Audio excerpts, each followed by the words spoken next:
Hey, welcome back to Bit-Scape Day 2 here on Saturday night. And with your host Sajtron and Jim Drew. Hey. And we have another packed evening with some tutorials again. We got the artist interview today with Johnny Jump and more amazing chiptune music, like always.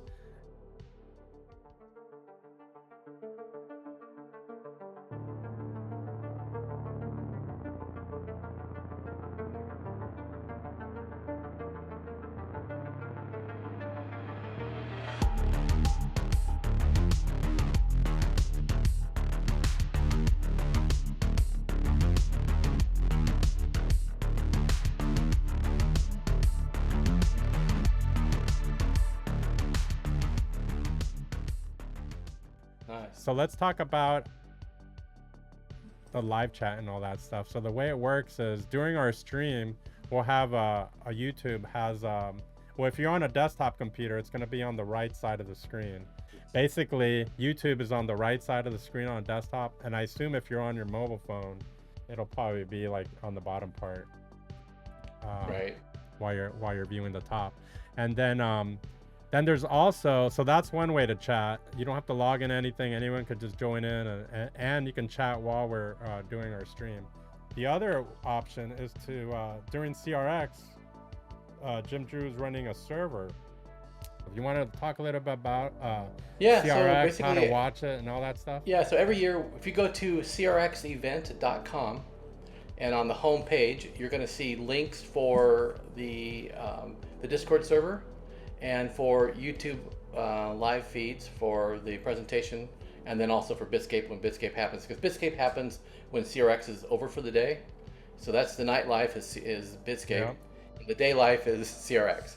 And so we have, in the CRX server, we have rooms, basically they're channels, and there's a dedicated Bit-Scape section with every artist that Saj has their own individual channel. And you can go into each one of those channels and you can, interact with the artists and people that are in there. And what we find always is that when the artist that's currently being shown on Bit-Scape, that room becomes very active. Yeah, everybody jumps into that room. Yeah, and then everybody talks about what's going on, and we're all watching the videos and making comments and such. But for the presenters that we have for CRX, we also have a presenters area, and they have their own rooms as well. Then we have other subjects for CRX, like an Amiga room, a PET room, and a 64 room, and all these things. And that's how it works, so that we have these dedicated sections where people can just meet up and share ideas and post files and pictures or whatever they want to do. And it makes it very easy to figure out where you want to go, because everything's very easily, they're labeled clearly what we're doing for each one of these rooms. Yeah, and I'm going to put the link down below. You'll see the link of the CRX website. Yep. We'll post right down there. We'll have the link to the Discord, how to join the Discord. We'll put the invite on there. Right, it's just going to be an invite link. Yeah, it's a link. You go into the basically it's the landing pad, and you have to click on a little arrow or arrow checkbox you agree to not be bad, and it lets you in access to all the other rooms at that point, and then you can just have at it. Yeah. And what we got. And for like people tuning in from outside the U.S., which is a lot of the viewers. We have a global time zone. It's a very well organized time zone calendar of events. So wherever you are, from West Coast all the way out to Germany, we have your time zone in there. Yeah. So when an artist appears at, say, 8 o'clock Florida time, it's going to be like 6 o'clock my time in Arizona, or it's going to be 3 a.m. in the morning German time. But at least you know exactly what time those events are going to occur. So if you want to watch those events, you're not going to miss them, because you know what time it is, your local time that you need to be watching. Also, just like last year, if you have any suggestions for Bit-Scape or even CRX, if you're a chip musician that's just getting into it, or you're established already, you want to be part of Bit-Scape maybe next year, feel free to contact me. I'll put the address below. It's bitscapeshowcase@gmail.com, and I'll put just send an email there, and then I'll get back to you, and you can send me like a demo, or or your website, or a lot of people are on Bandcamp. If you want me to check that out, I could check out what you got going on there. And then also, if you want to view past Bit-Scape shows, Bit-Scape has a website since last year. It's bitscape-.com. I'll put that down below. And I also have the YouTube channel. I'll put that down below. And basically, the shows go all the way back from the beginning, 2020, when we started this whole virtual thing. And you can see all the shows. And then also CRX. I'll put the link down below. Also, all the previous shows from CRX are there as well. Right. Dating back. They're on YouTube. We have our own CRX channel on YouTube as well. Dating back also from 2020.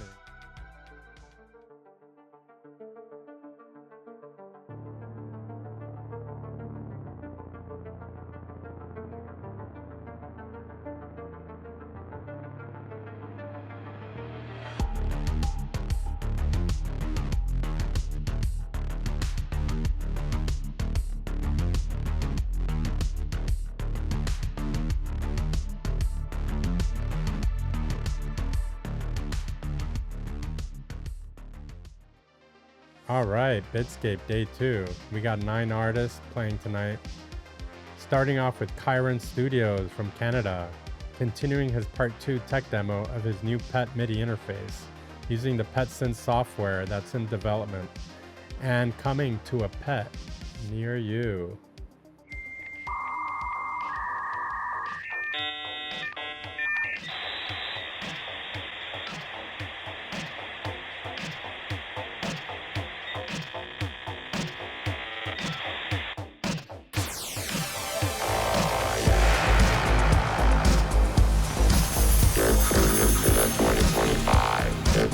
Commodore Retro music showcase at CRX. Up next we have Chiron Studios.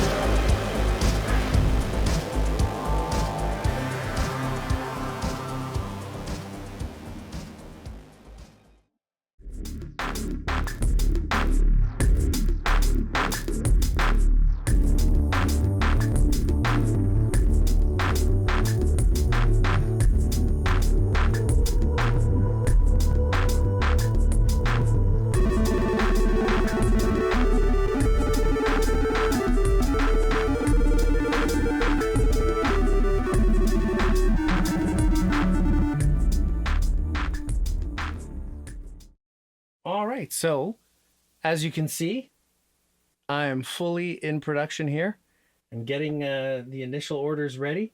And I'd love to show you what comes in a box. So, when you get a box, it looks like this. I think it came out rather nicely.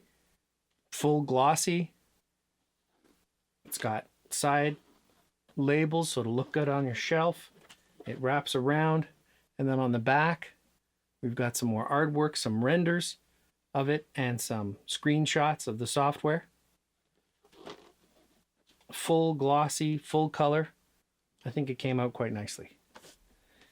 And now, let's take a look at what's inside.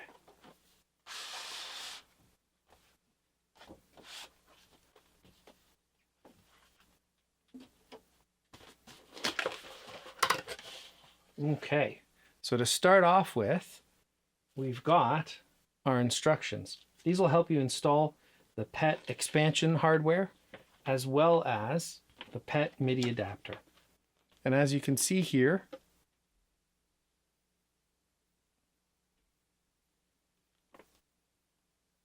it's a full color glossy panel that takes you through step by step in detail. There's no soldering, so don't have to worry about that. It's very simple, and we'll see more of this as I take you through installation step by step later in the video. And then we have the PET hardware. And this part, this is the expansion system here. And so this plugs into the expansion headers on the PET and provides it with the new specification I've developed for expanding the PET in a way that is very similar to the Commodore 64. In fact, if you want to develop a board for the Commodore 64, depending on how you go about doing it, it becomes very easy to make some small changes to make it work on this system. And then we have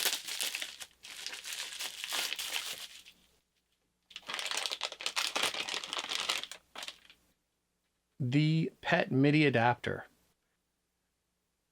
This is professionally manufactured, and I think it looks pretty great. And you get your MIDI ports right here. You're in, out, and through, I believe. Is that correct? No, sorry. In, through, and out. See? In, through, and out. MIDI DIN. And then you've got some dip switches here. Lets you change addresses. At the moment, I've just developed the software for one, but in the future, you'll be able to change where your various hardware lives in memory. There's your MIDI adapter. Now, this is a little foot that you can attach to the bottom. We'll see that later in the video when we install it. We've got some 3M adhesive. It's very good. That allows you to attach the stereo board somewhere inside your PET. And that stereo board is right here. Now, I am getting made new boards with the new revision of this. This is definitely not the original design. You can see I've put through-hole parts on top of surface-mounted parts because I've had to make serious changes from the original design. But those are on order. Those are coming very soon.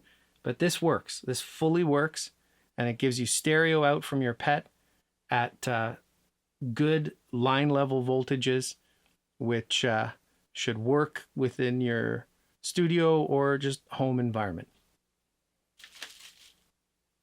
And we'll see that installed later. You also get these clip-on attachments. And if you look in the instructions, you'll see this later, but I make it very easy to understand exactly where this goes. So you'll see here, as soon as we get some focus, I outline exactly where on the motherboard the chip is, as well as which pins on the chip need to be clipped onto. And then we'll see this later in the video. I'll show you later in the video this process. But these clip-ons is what allows you to get stereo out of the PET without having to solder anything new to the PET. So again, no soldering iron needed. Now, if you want to, you can. You can cut these off and solder directly if that's what you want to do. But here are the clip-ons. So they come, and then they have this connector here. It's kind of like what the PCs used to use for CD-ROMs. And then you have the power adapter, and this goes, we'll see this again later in the video, clips on to the dataset port inside your PET, and the other end goes to the PET expansion system. Some standoffs, and we'll see those go right in the board, and they make it extremely secure. So when you assemble it, it all attaches together and is very, very sturdy, so that when your card is inserted or removed, everything is very stable and very tight inside the PET. So it's not wobbly, and you don't have to worry about bad connections. Because the fact of the matter is all of those many pins that are on the PET's normal expansion connector are there's 100 of them. It's very stiff. It's very hard. And so this makes it as easy as a Commodore 64 cartridge to insert or remove. And finally, we've got the software. So it comes on a floppy, and you'll be able to choose what kind of drive you have. And that nice silver hologram label, I think it looks all right. And there is everything that you get in the box. So like I said, we got a bunch of them.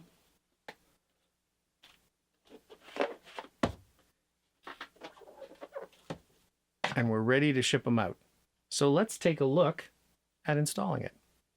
All right, so let's get started. We've got our PET opened up now, and I've got my grounding strap on. Just gonna plug it in over here. All right, now we're safe. Now, the tools you're gonna need are pretty simple. I've got an old pen that I've taken apart because that's gonna help us with these standoff things. Screwdriver, and a static proof bag to put the motherboard in. So, first thing I'm gonna do is take off this side panel here.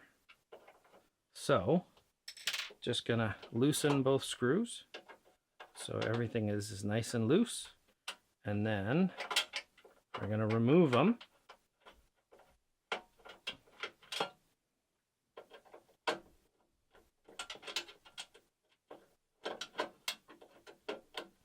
And there we go.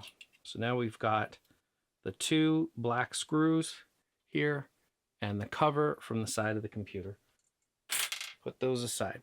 Now we're going to get in here, and I'll move this over a bit, and we're going to get the motherboard screws. But before we do that, let's unplug these cables, get them out of the way so that nothing gets caught on anything while we're doing our work.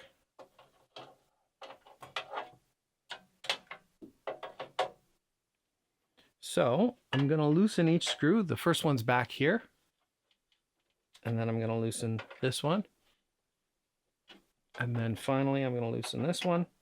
So now there's a little bit of wiggle room in play. The board isn't under any pressure, isn't getting twisted or anything. And now just taking it out.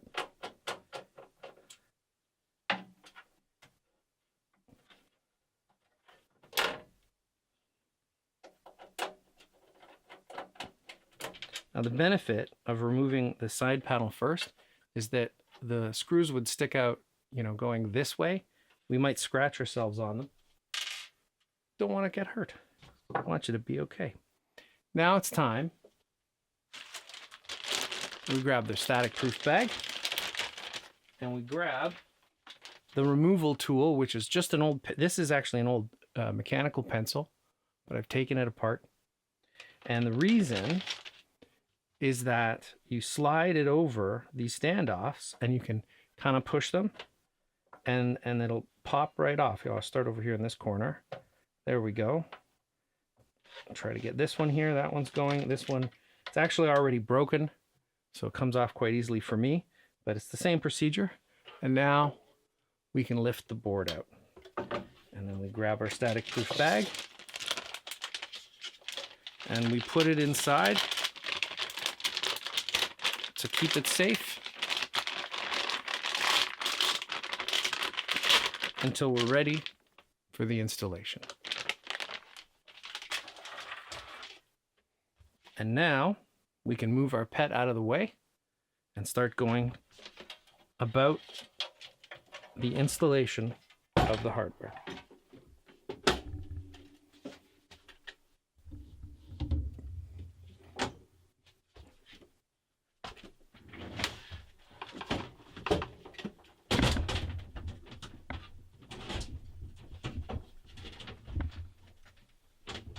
Now the PET has a little kickstand, but I actually opened it far wider and just propped up the back with a pillow. You can do it however you'd like. Now, let's get started on the hardware here. We can grab our box full of our goodies. Slide the cover off, put that aside, keep it safe. And now, we have our instructions, our adapter, power cable and power adapter, some standoffs, the stereo board, and the MIDI adapter. So we'll put those aside. We don't need the software right now, so we can put this aside and keep things safe. And now we'll grab our PET motherboard, and we're ready to get started.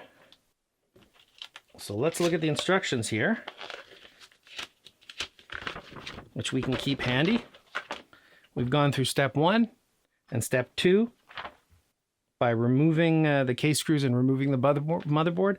Now it's time to get the standoffs onto our unit.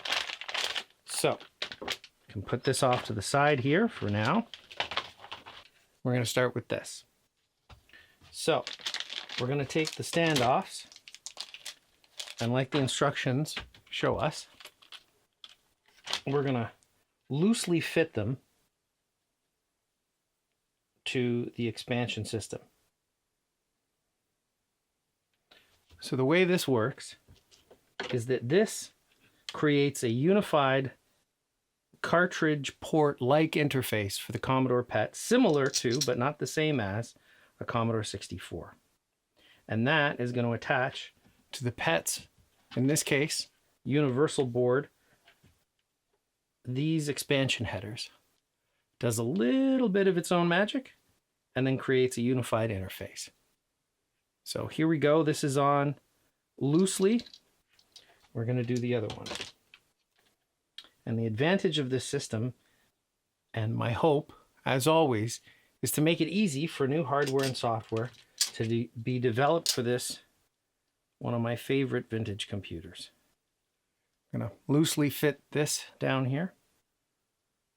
When I was 4, my dad brought home a PET, and I thought these machines were just the most powerfulest, coolest things ever since. So now we've got it on there. We look at the second step here. And in this step, what we want to do is get this on our board, but not all the way down, because there's a gap in the middle here, which will become important in the next step. So what we're going to do is I'm going to put it on side. Now I still got my static thing, ESD discharge on here. And then let's give this a little zoom-a-rooma here. All right. Let's see if we can get rid of some of the reflections. And now what we want to do is fit this loosely but accurately. And we'll know we have it accurately if the screws go into the hole. Because if this is off, what can happen is, if it's inaccurate, it'll be shifted, let's say this way, or even this way or this way, and things won't work properly, and we're not going to have a good time. So I put the loosely fitting screws in there. I line the headers up with the headers on the board, and I just give it a little wiggle, get it on there. Great. There we go. Now, what we want to do is take our wire here, which is power, and we're just going to thread it through this hole. And we want to do that now because it's much harder to do that later. So now that we've done that, and again, step 5, the next step is to secure it all down and make sure that everything's nice and tight. So we're going to gently but firmly attach this. This is very hard to do when the computer's in its case. And it's almost impossible to know if you've put it on there accurately or not, simply because you can't see. Now the screws do help with that, but you still need to be able to see it to be absolutely sure. So now I'm going to plug this in. This is the power cable. It uses a standard USB cable, which is easy to get, so if it needs to be replaced, it's not some exotic item. And here we go. This is keyed, so we can't plug it in wrong. There we go. It's all in there, nice and firm, snug as a bug in a rug. So let's go to the next step here, which is a tricky step. It's getting the audio board on. So let's put the instructions aside, get rid of the bags we don't need. Now, I jumped the gun a bit when I opened the box earlier. I had already taken this out. This wire is what clips on to the chip. Now, I have made my life a little bit easier because, like you can see in these instructions, I've gone and taken the chip here and ahead of time marked off with some whiteout and marker the correct pins. So if you look here, you can see those are the correct pins. And then at the top is our ground. We'll just put this off to the side here. Put this off away. And let's see what we can see here. Now I'm going to show clipping this on. This is difficult. It's not ideal. I don't love it, but it's the one way we can do this without making any modifications to the board. Now, if you're handy with a soldering iron, of course you could solder this on yourself and forget about these clips, but these are these simple little clips that clip on here. You push them out, they pop out. And so what you want to do is very carefully start. This is the top pin here, and we're going to clip on right there.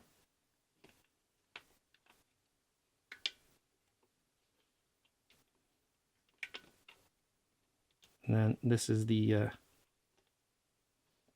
fourth in over here. And finally, the 1 second from the end. And there we go. And you want to make sure that they're not touching the nearby one pins or, you know, in a funny location. You might have to get in there, take a look, make sure. And I think we're good. I think we got it. There we go. Fantastic. Okay, great. We've got the stereo adapter installed, got the power cable installed on the side here. So all that's left is to plug this cable in here and maybe tuck this in a little bit like this, just so it's out of the way. This is now installed, ready for the stereo board. And now we're ready to put it back in the computer and screw it in, which is steps 9 and 10.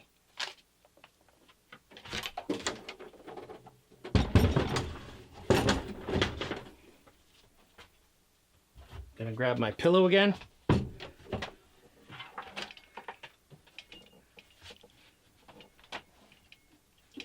And there we go.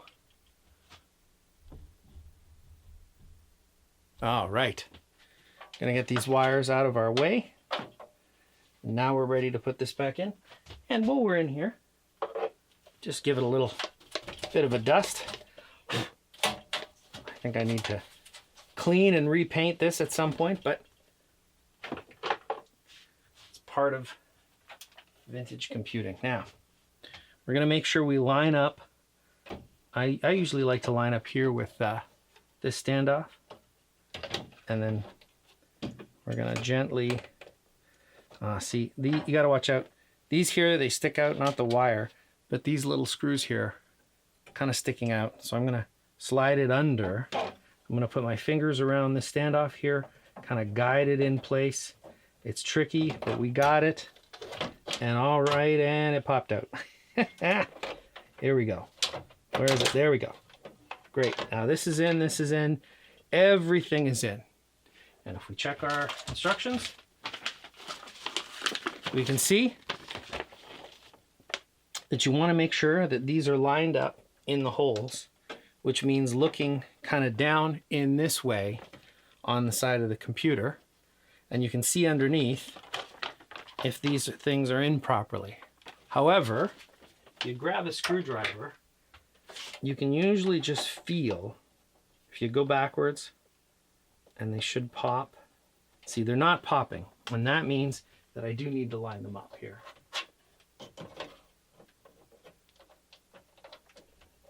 Yeah, okay. Just a little bit of a click when they go too high up. Okay, that's fine. So now we're going to screw this in gently, loosely at first. We're going to do this one as well. Not too far. You know, we're not making them tight right now. We just want things to be kind of in there. Okay. And now we grab one of our screws. Now we're going to have 2 screws left over because these screws are longer than the ones that come with the PET. We're going to put this in here. Again, screw it in loose. We hear the little click. Now we can loosely secure these like we're tuning a drum. Go back and then tighten these.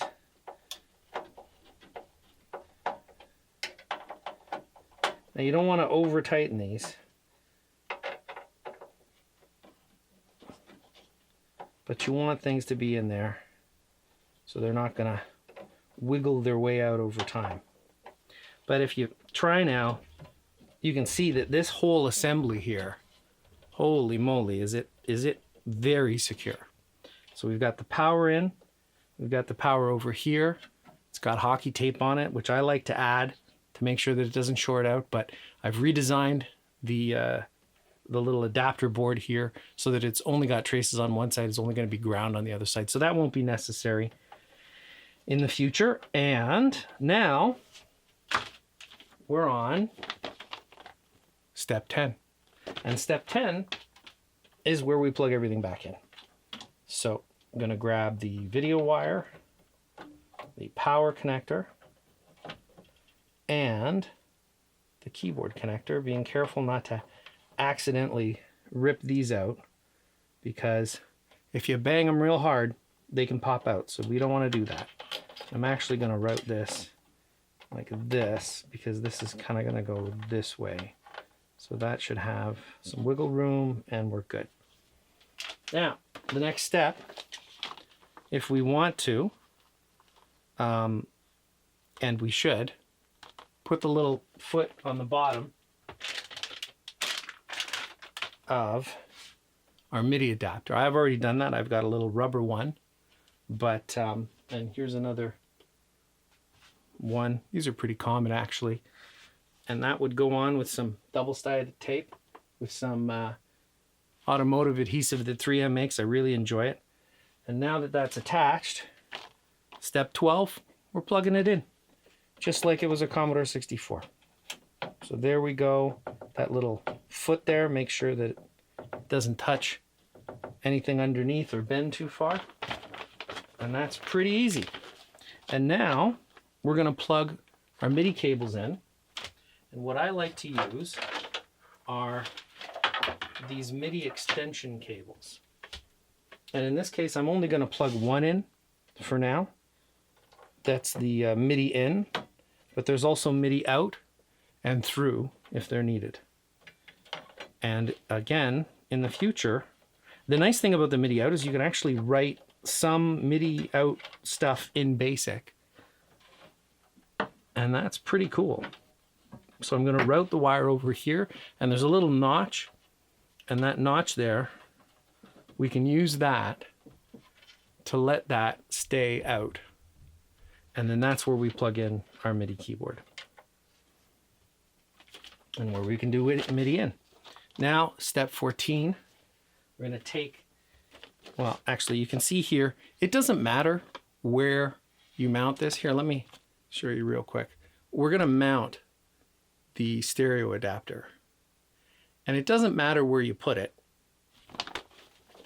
In this case, what I'm showing gets it out of the way. There's a little double-sided adhesive. I'm not going to permanently attach it here because I don't want to, but because I actually put it in a little, eventually it would be nice to design a little case, but I just have a little plastic container and I throw it in there. But in this case, in the instructions, I show as an example that you can mount it here. So if you mount it there, then what happens is you plug this in on one side, and then you go ahead and grab your cable, right? So let's say you have a wire that's going out to the computer, to your amplifier. That's not really long enough. Let's get something longer here. Okay, so here I have my audio cable, you know, standard little TRS, 1/4 inch, whatever. I'm gonna route the other end out of the case like I did the other one. And then I'm gonna loop this around and put it on here. And then when this comes, it has some adhesive on the back. You peel it off and you stick it there. Again, I'm not doing that here because that's not what I want to do with this machine at this time. And now that completes step 14. And in these instructions, I do have a step here where this is where we're screwing the screws in. I did it ahead of time. You can do it either as step 15 or you can do it back here. I think originally I was thinking you want the motherboard to be loose while you're doing some of these other things. But you could easily do it the way that I showed it in this video. It doesn't really matter. But at the end of step 15, you should have everything secured and you're ready to button up your computer and give it a shot. So that is a brief overview of the installation, and I hope you enjoyed that. And now, maybe we might just check it out. All right. Now I'd love to show you the progress I've made with the software. I've added effects. This is definitely alpha software. Most of this time has been spent on getting the hardware buttoned down, and now that I've got it there, the software can get the love that it needs. And I've started by showing 5 effects, parameters that are controlled over MIDI, and I'm just going to monkey around with it and show you how it might fit into a recording or a performance workflow. So let's check it out. So right now, this is as it was last year, no effects. So just 2 voices, very simple.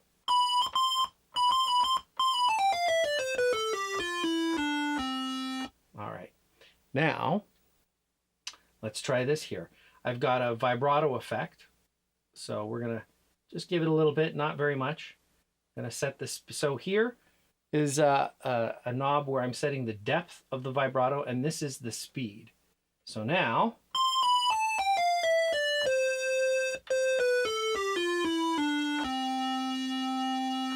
and then I'm going to actually add a little more depth so I can show you what that sounds like. So.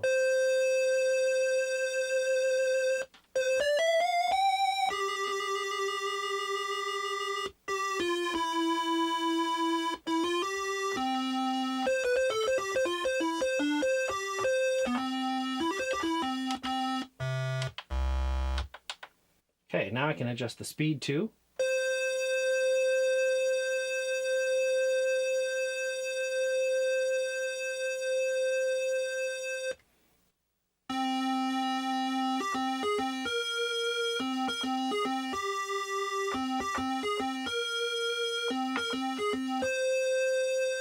Now I can try something a little faster actually.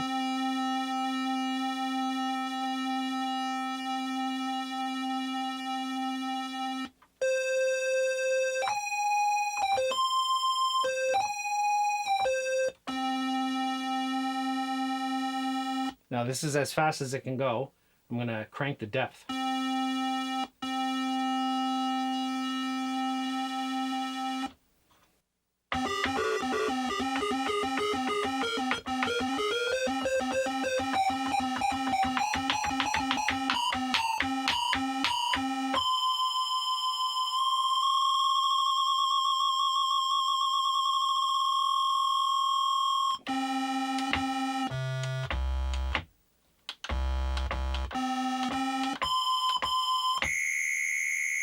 So that's fun. You can make some crazy stuff with that. Here, let's crank it all the way and then make it really slow. It should be really weird.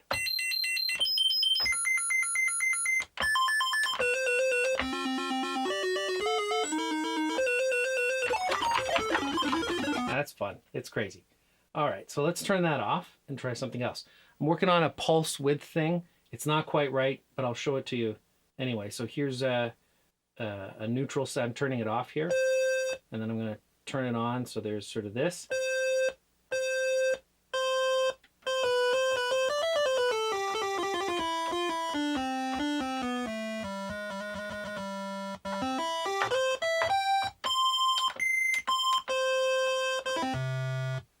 So it's all right, but I'm working on it. It's going to get better. Now, this is an interval parameter I can set here. So I'm going to set it to fifths. So now,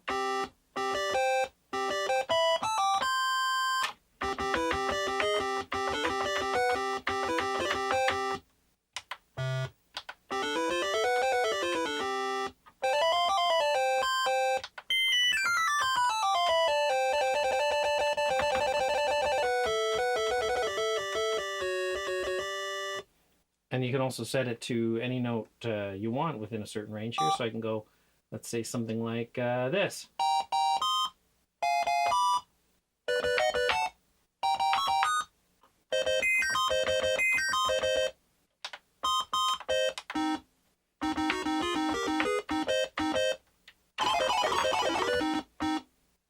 And here, let's go fourths.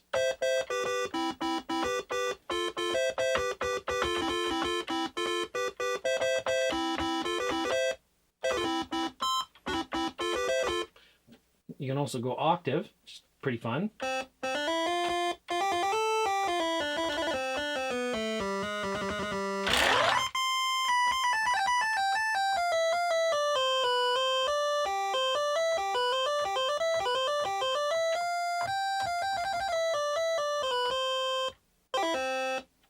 Or one of my favorites, you actually go 24ths so that they're 2 octaves apart, and then you go down a little lower.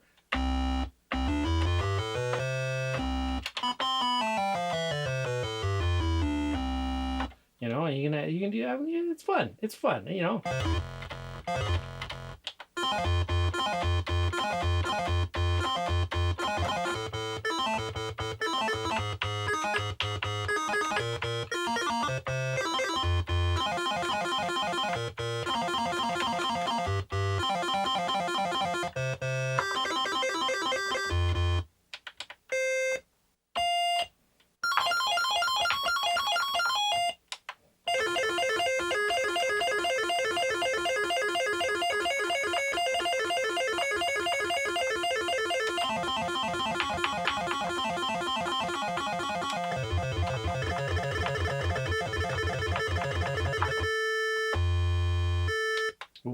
Sorry, a little bit of a hanging note there.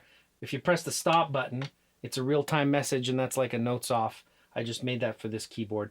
Again, software is definitely an in-progress thing here, so there's definitely more to come. Especially now that the hardware is buttoned down, I'm really getting into this part. This is the fun part. So.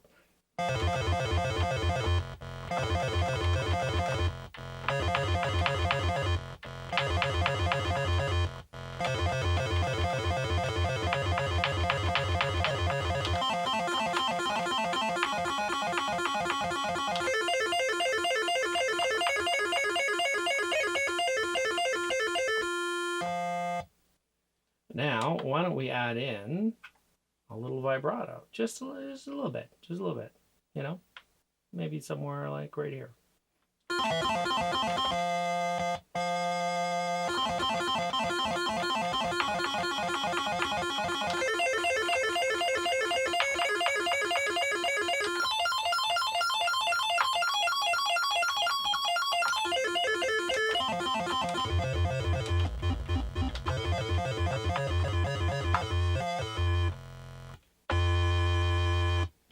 And then if you really want to get crazy, what we can do here is I'm turning everything off except for distortion. So the distortion is just rapidly turning the sound on and off again. So here we go. So I'm going to set it to the mildest setting. And then when I change it, it gets faster.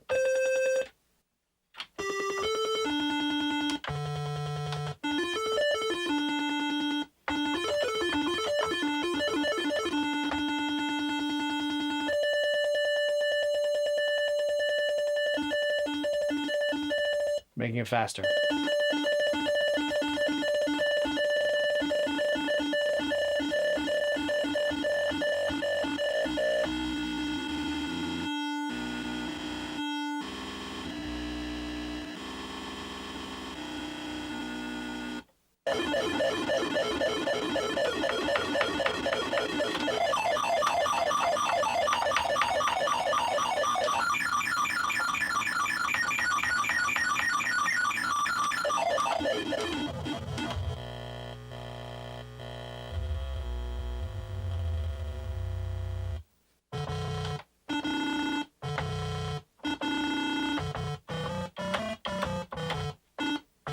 So let's put the vibrato back in. Make it a little funky. You know? Make it real fast. Like really, let's really mess it up here.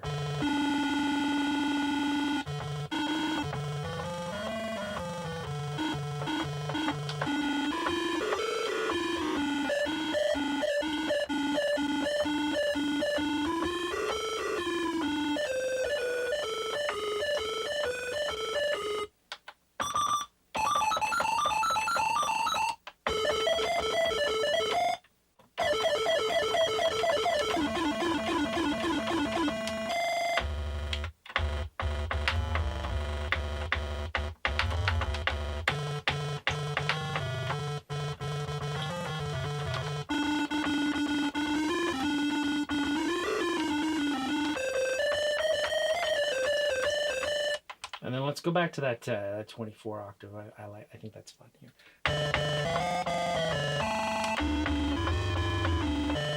Sounds a little sick. That's like a little nauseated. There's a little bit less. Here we go. Something like that.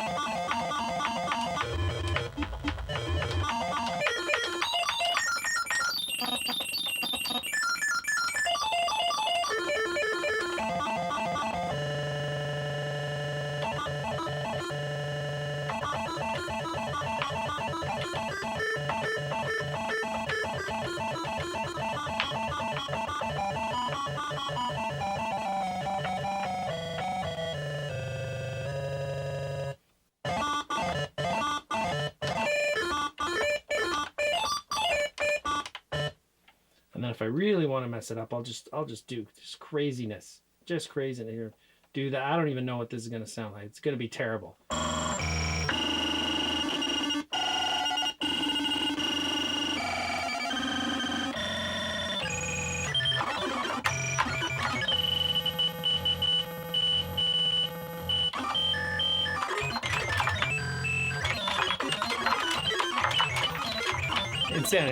Insanity.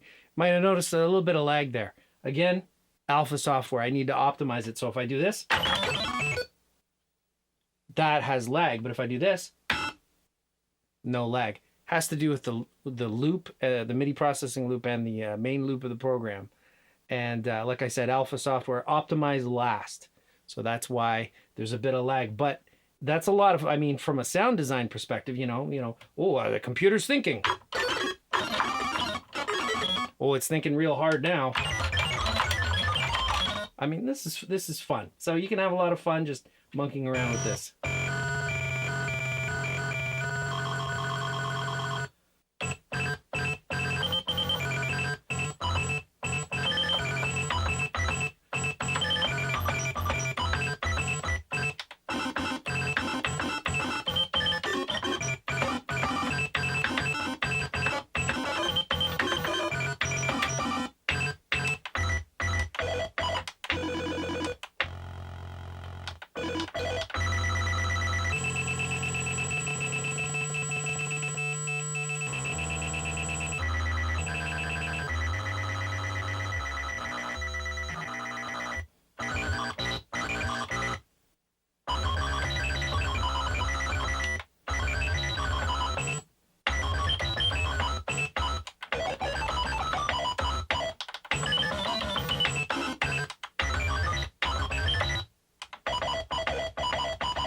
And then I can turn it all off, just like that.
So Johnny Jump's not.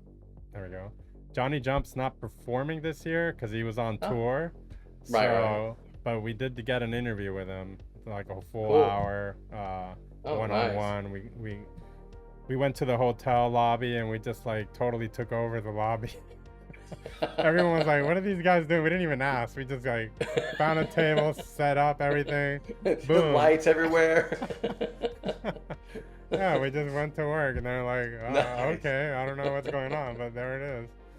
And Oh, that's great. Yeah, it was great. And I'm gonna put some exclusive like video of the performance. And really quick, I'll talk about it more right before I present it.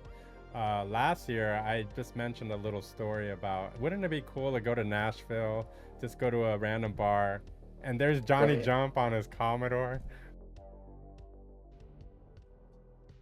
It'd be great to go to Nashville one day, and you go to a bar, and there's Johnny Jump with a 64. How cool would that be? I went to Nashville a couple years ago. I would have been cool if I would have seen Johnny Jump there with a 64. I would have been shocked. So I was Right. like, oh my God, I've got to like make this happen. I'm like, Happen. I've Yeah. got to get Johnny Jump to put his Commodore 64. Actually, he didn't bring his, so I brought mine. I'm like, we got to put the Commodore 64 in the background while you're performing. Right. With all the Leonard Skinner classics and everything, and no one's gonna know what that is back then, except like Right. the people that know. I'm like, that's gonna be a great Easter egg for us, you know. For sure. And so yeah, and I made it happen. Then that's what happened. I caught up with Johnny Jump. Believe it or not, he was on tour here in Florida, and he was on tour with Artemis Pile Band. I don't know, for those that don't know, because I didn't know who that was. Artemis was the drummer from the legendary group Leonard Skinner. Skinner. Yeah. Yeah, from the 70s. And Yeah. Johnny Jump is playing bass on this recent tour. So he's like, "Hey, I'm gonna be down south. Why don't we meet up and maybe we can do an interview?" And I'm like, "Dude, that's awesome, man! Totally." And I think Divertigo is a big Leonard Skinner fan, and he's like, "Oh man, I want to go." So we met up north at the show, and yeah, it was so great. I got my album signed by Leonard Skinner. Oh, nice. What's cool is this is like their first pressing of their hits album, and it's like a gatefold edition. Oh, neat. Centered. So it's like, yeah, he told me the whole story about the cartoon and all that stuff. Right. And it's pretty funny. And then here, oh yeah, this is like the rare pressing too. It's got the embossed. See the embossed right there. Oh, Pretty yeah. cool. And then this is the controversial cover. I didn't even know about this, about the whole plane crash thing. I kind of had to watch some documentaries to find out the whole Oh, story. right, behind right. it. Yeah. But this was a controversial cover because they're kind of on fire. And this Right. this album came out like 5 days before the plane crash happened. Wow. So he signed this for me as well. This also has the gatefold jacket, and there he is. Oh, wow. There's yeah. Artemis right there, the drummer. And Right. yeah, it was great to see him there. And then yeah, so eventually after this got banned, they put this picture here on the front and Gotcha. big, and then they put this in the back really tiny. Here we are catching up with Johnny Jump in the middle of a tour with the Artemis Pile Band.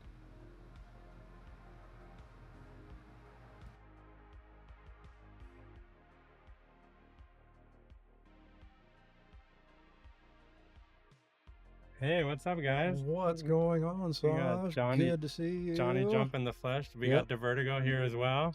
Nice to see you, Steve. Good, sir. Yes, absolutely. We're Yep. here in Boca Raton, Florida. And yeah, just ran into Johnny Jump. So I just happened to be in Boca Raton. yeah, you Yep. happen to be in Boca Raton. So It's crazy. We're walking down the street and I'm going, hey, I know you. Actually, that is not a true story. Tell them the real story. What's the real story? It's partially true. That's how we immediately met. That is partially true. And we just want to give a shout out to Commodore. You know, that's what we're here to celebrate. Absolutely. Yep.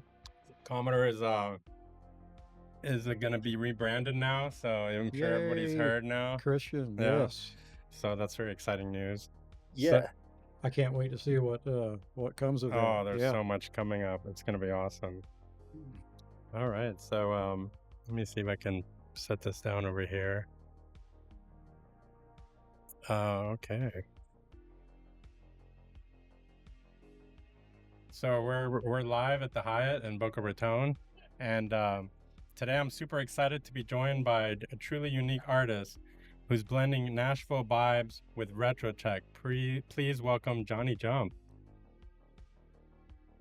I can't even read these things. Okay, let me take this off. I actually see better without him. Man. It's better. It's real life.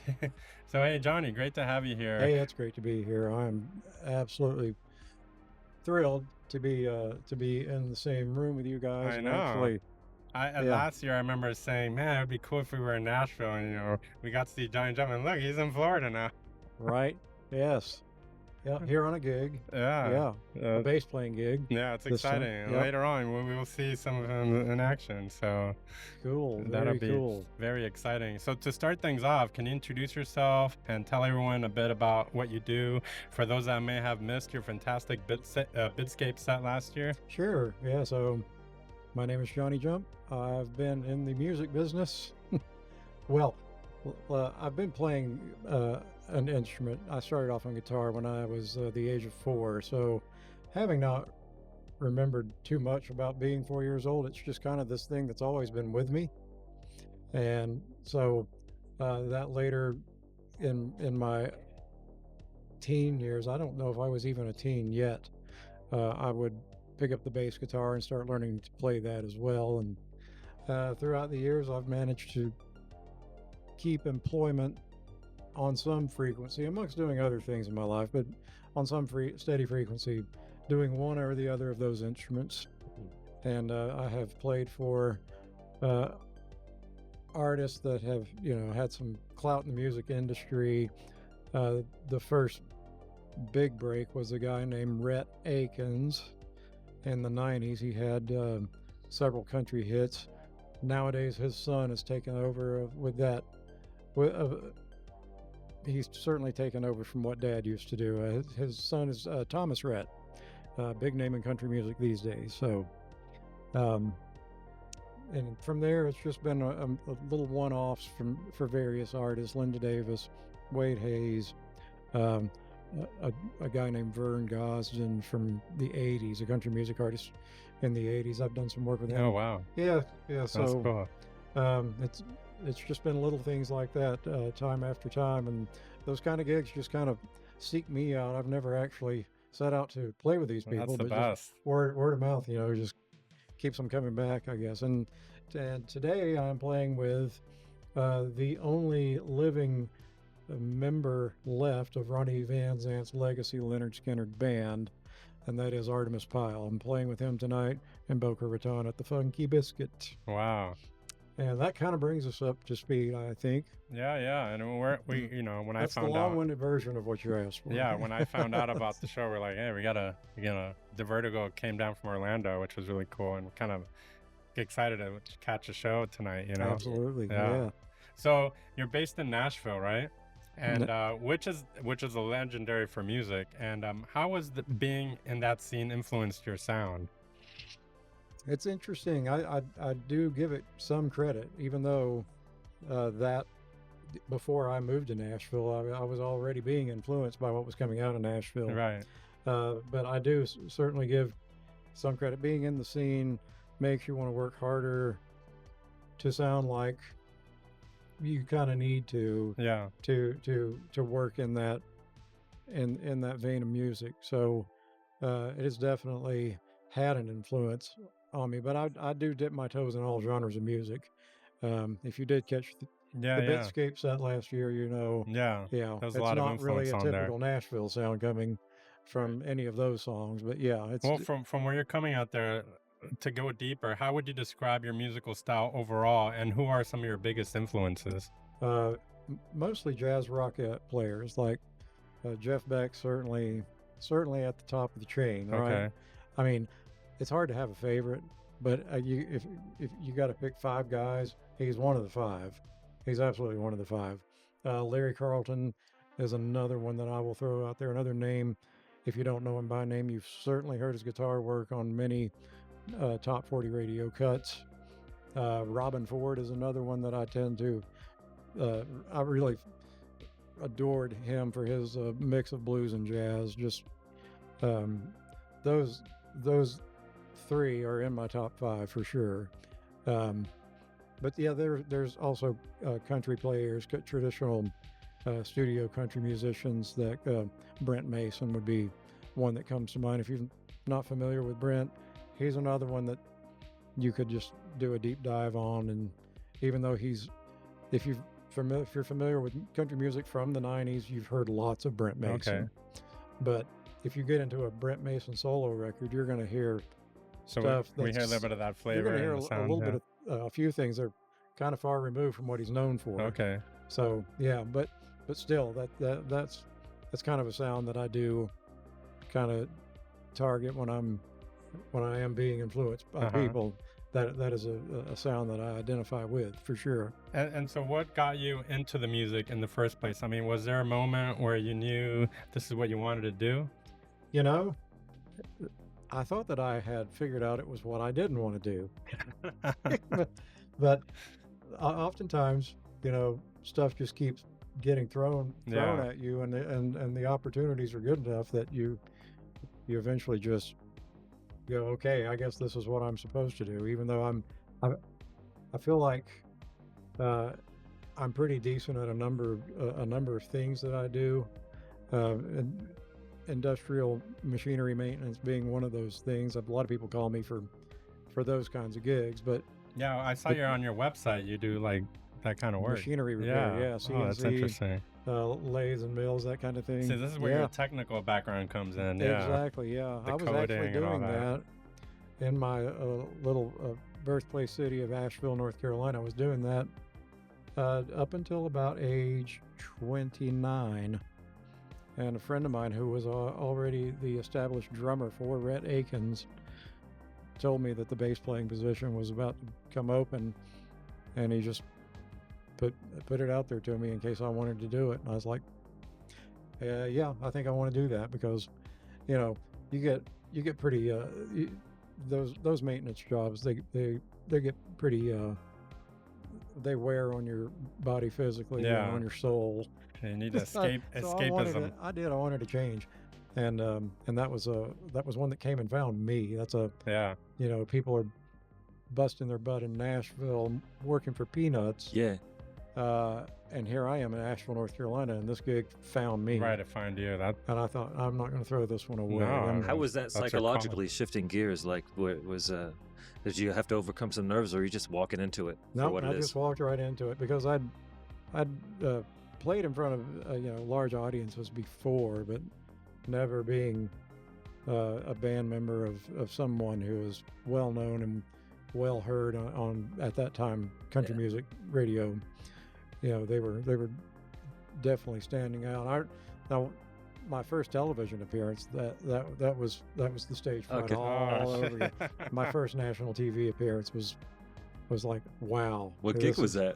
So, back in the 90s, 97, and this is on my YouTube channel too. You can actually see this performance if you want to, and just know that I'm scared. We can see the fear on the video. Yeah.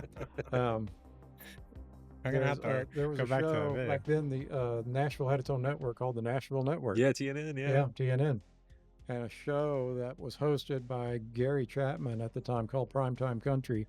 Yep. And all your major country music acts appeared on that show, and Rhett was no exception. And so we made an appearance on there. I think the name of the song was called "Don't Get Me Started." It was a big hit for Rhett. Another one of Rhett's hits was "That Ain't My Truck," and he had a few other ones that were, that landed in the top 10. But those two, I think they really went high. "That Ain't My Truck," I think, hit number 1, and "Don't Get Me Started," I think it actually went to number 2 or 3. That's great. So we were we were slotted to do the Gary Chapman Primetime Country Show, and You do session Just- recording work with him as well? with Rhett, Yeah. yes, Okay. I actually recorded Rhett's 4th album, which was called Friday Night in Dixie, and I think it has a few bass players on it, but I'm definitely on 2 or 3 tracks on that one. It's kind of a hard album to find now, but yeah, I'm not sure if it's even streamable, but yeah. Yeah, that was a wonderful experience, and yeah, it didn't really, to get back to your original question, it, you know, I guess I could bounce in and out of those worlds where it's funny because back then, you know, the winter season for country music and for musicians in general, for what I'm doing now even, winter season typically means your gigs are few and far between. So I would always try to find supplemental work. And I did land a machine shop gig in Nashville at the time. It's funny because your coworkers just saw you on TV playing this bass for this. What they're assuming you're living, you know, high up in the clouds and making killer money. Yeah. And then next thing they see is you running a machine at night on their shift, in a night shift. And Welcome to music business. yeah, I know, right? Yeah, it ain't what it seems. But it was fun. I enjoy it. I enjoy doing the machine repair thing. At that time, I was not even doing repair. I was actually a CNC machine operator. But that's fun. That's fun stuff to do too. I learned a lot being a machinist. Very creative. Yeah. So going from machine to like music, it's really cool seeing you playing all the instruments in your tracks, from guitar, bass, drums, and the Commodore 64. So what instruments did you start playing first, and then what made you want to learn to play the others? Well, it was not the Commodore 64. Yeah, I figured that would be learned to the play final first. one. That is actually still a work in progress. So yeah, the guitar. I did start playing at the age of 4, or maybe even earlier than that. By some accounts, I might have been 3. Wow. But yeah, and you know, these are just my older siblings, my mom and dad, telling me this because I don't really remember a lot about being that young. Yeah. So the guitar is just kind of this thing that's always been there with me for as long as I can remember. I don't remember the struggle of learning how Right. to play, and you know, at that time you're just playing open chords. You know, So C, your parents, C, G, A, and your and parents D, had and instruments around the house? They did. Or? Oh, okay. My dad had electric and acoustic, and my mom would eventually get a bass guitar, and she learned it pretty quick. She learned how to play quick. I picked it up and started strumming it as if it were a guitar the first time I picked it up because I didn't know any better. Yeah. I didn't know this is not how you approach this instrument. But yeah, a little while. But you picked it up on watching- your own. You didn't I- they're like, here, learn how to play this. Right, yeah. So I that's just- kinda I just cool. observed and Any help from Mel Bay? no help at all. Yeah, those But- books. But So then after the guitar, you went into bass. How did the bass come into the picture? so That was later? just getting with my friends in the Asheville, North Carolina scene that were musicians. Some were similar in age. Many were, 6-7 years older Okay. than me. But my buddy, who you would see in the Red Akins videos playing drums, his name is Rocky Lindsley. Rocky and I went to school together, dating back to the 6th grade, I think. And so we were constantly, right? It was Rocky that told me that Rhett was in need of a bass player. So, but prior to that, leading up to that moment, we were just in And you were bands. self-taught? Yeah, Self-taught, wow. All by ear. all by ear. Yeah, That's awesome. I did take lessons. I don't feel like I gained a lot from the lessons I took. Yeah. I learned some scales. I think is the biggest thing I Oh, took. I okay. learned. Once you know that, you can I pretty learned much figure it pentatonic. out. I was already using it. I just didn't have a label for Oh, it. okay. Yeah. Oh, that's cool. But yeah, I learned what the pentatonic scale was, what the major scale, minor scale, that kind of stuff. Okay. And it really didn't grow any farther than that. And then the drum set, you went to a friend's house that had those, or you? Yeah, Because that's like parents hate drum sets, right? parents hate drum sets. Yes, my parents hated The Rocky's. neighbors don't like it either. My parents hated Rocky's drum set. That lasted for 2 days, and then they went back to Rocky's house. Yes, but yeah, but for me, because I did grow up around Rocky, and Rocky had drums. It was and not just him, but other drummers of similar age. Yeah. Growing up, I could tap out a few rhythms on their drums, and it's definitely the weakest of anything that I do is play drums. But It sounded great on the Bit-Scape videos, that's for sure. It did. And just a few years ago, I did buy my own Mapex set. Oh, okay. And yeah, that's the set you see in the Yeah. Bit-Scape stuff. So as far as like the C64, is that something you grew up with? Your parents gave you a home computer, or? So let's see. When I got the C64, it was 90s. It was early 90s. And I think the order of which that I had computers in the 90s was I think I in late 89 or maybe mid 89, I landed a Texas Instrument 99 4A. Oh yeah. Just because everybody I knew had a computer. And Was that the silver one, right? The silver one, stainless steel looking one? That one, I think, predated or was the one. beige Mine's one? the beige one. Okay, that was the later model. And I think the power switch was up Yeah, front, up on top. where the cartridge goes in. I think on the silver one, it was in a different spot. Yeah, it was on the side. Yeah.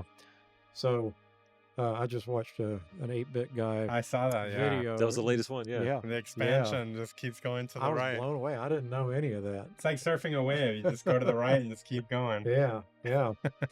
So I didn't really learn to do much with that.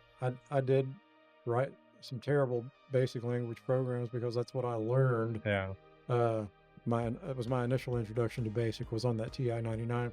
Then I got a VIC-20. We talked about that. Yeah.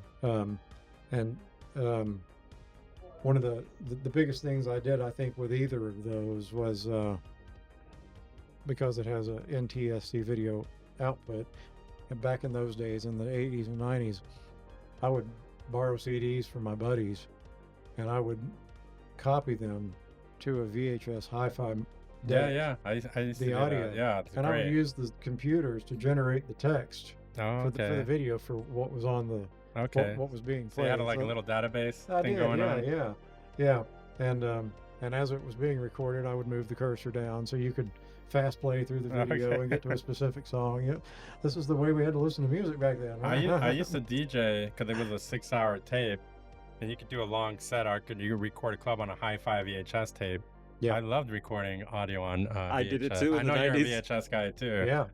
So, Yeah, we used it to for mine was black screen. I should have done what you did. But yeah, it Well, that sounded was good. the extent of my basic programming Yeah. back then. It was just a prompt where you enter in the artist title, the album title, and then start listing. Probably prompts you for the number of tracks. Then you just started naming the tracks, and then it would display them on the screen as you're pirating a CD from some. But those tapes don't hold up to they don't stand the test of time. And, yeah, they're starting to deteriorate. little wobbly. Yeah, Yeah. they sure are. And the same applies for ADAT tapes and RDAT tapes. Yeah, the digital stuff. They don't hold up so well either. I'm finding out a lot of stuff I've had on RDAT won't play. Yeah. Yeah. And then you got the time code tracking. It's all like when you try to capture it, it just won't grab it sometimes. Yeah. So you need like a time-based corrector, and yeah, it's like a pain in the ass. So yeah, the 64. I think I got the 64. That was my third machine, and I got I was very interested in learning assembly language programming from some other friends of mine. I would hang around. They were all tech heads. What did you want to program? Like a video game or like a demo? Or I just wanted to know how to do anything at like all. sprites and Hello stuff World on the was screen. good. Okay. I just wanted to do something and understand why it was. But you wanted to go direct to assembly? Like that's crazy. Yeah, because That is nuts. I completely well, and I hadn't even exhausted what BASIC could do. I just wanted this.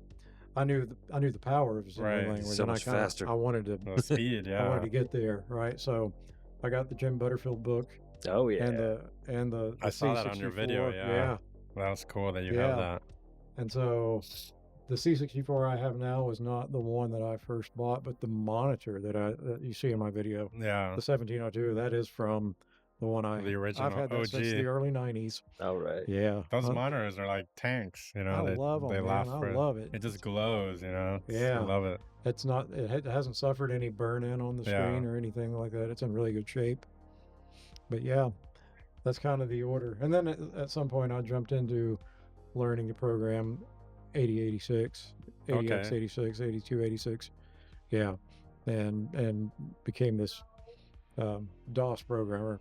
I still do that too occasionally, but Now yeah. you were programming for fun or for work or? both. Okay. Yeah. Being in the in industrial machine repair, sometimes okay. I'll cook up solutions using programming tools for people. Oh, nice. Yeah. Interesting. You can still buy new hardware that support those old systems, you know, and Well, they're reliable sometimes. and they're those very old. reliable, and they boot up and start running really quick. So yeah, sometimes I'll choose an old DOS language for creating a fairly new product for somebody. And yeah, Interesting. yeah, Is this like microcode for firmware on products or? yeah. Sometimes it's that or user interface, text-based user interface. You know, Okay. it looks like DOS because it is. Okay. Yeah. Wow. Yeah. So I'm glad you let me know about your touring with the Artemis Pal Band. Absolutely. And you just happened to be playing down in South Florida, and we got to meet up. I'd love to hear more about the band and how you ended up going on tour with them. Okay. So now, Artemis Pal, he was the drummer for Leonard Skinner, right? The drummer for Leonard Skinner, not the original drummer. I think Skinner. So Skinner had a drummer before Artemis by the name of Bob Burns, Okay.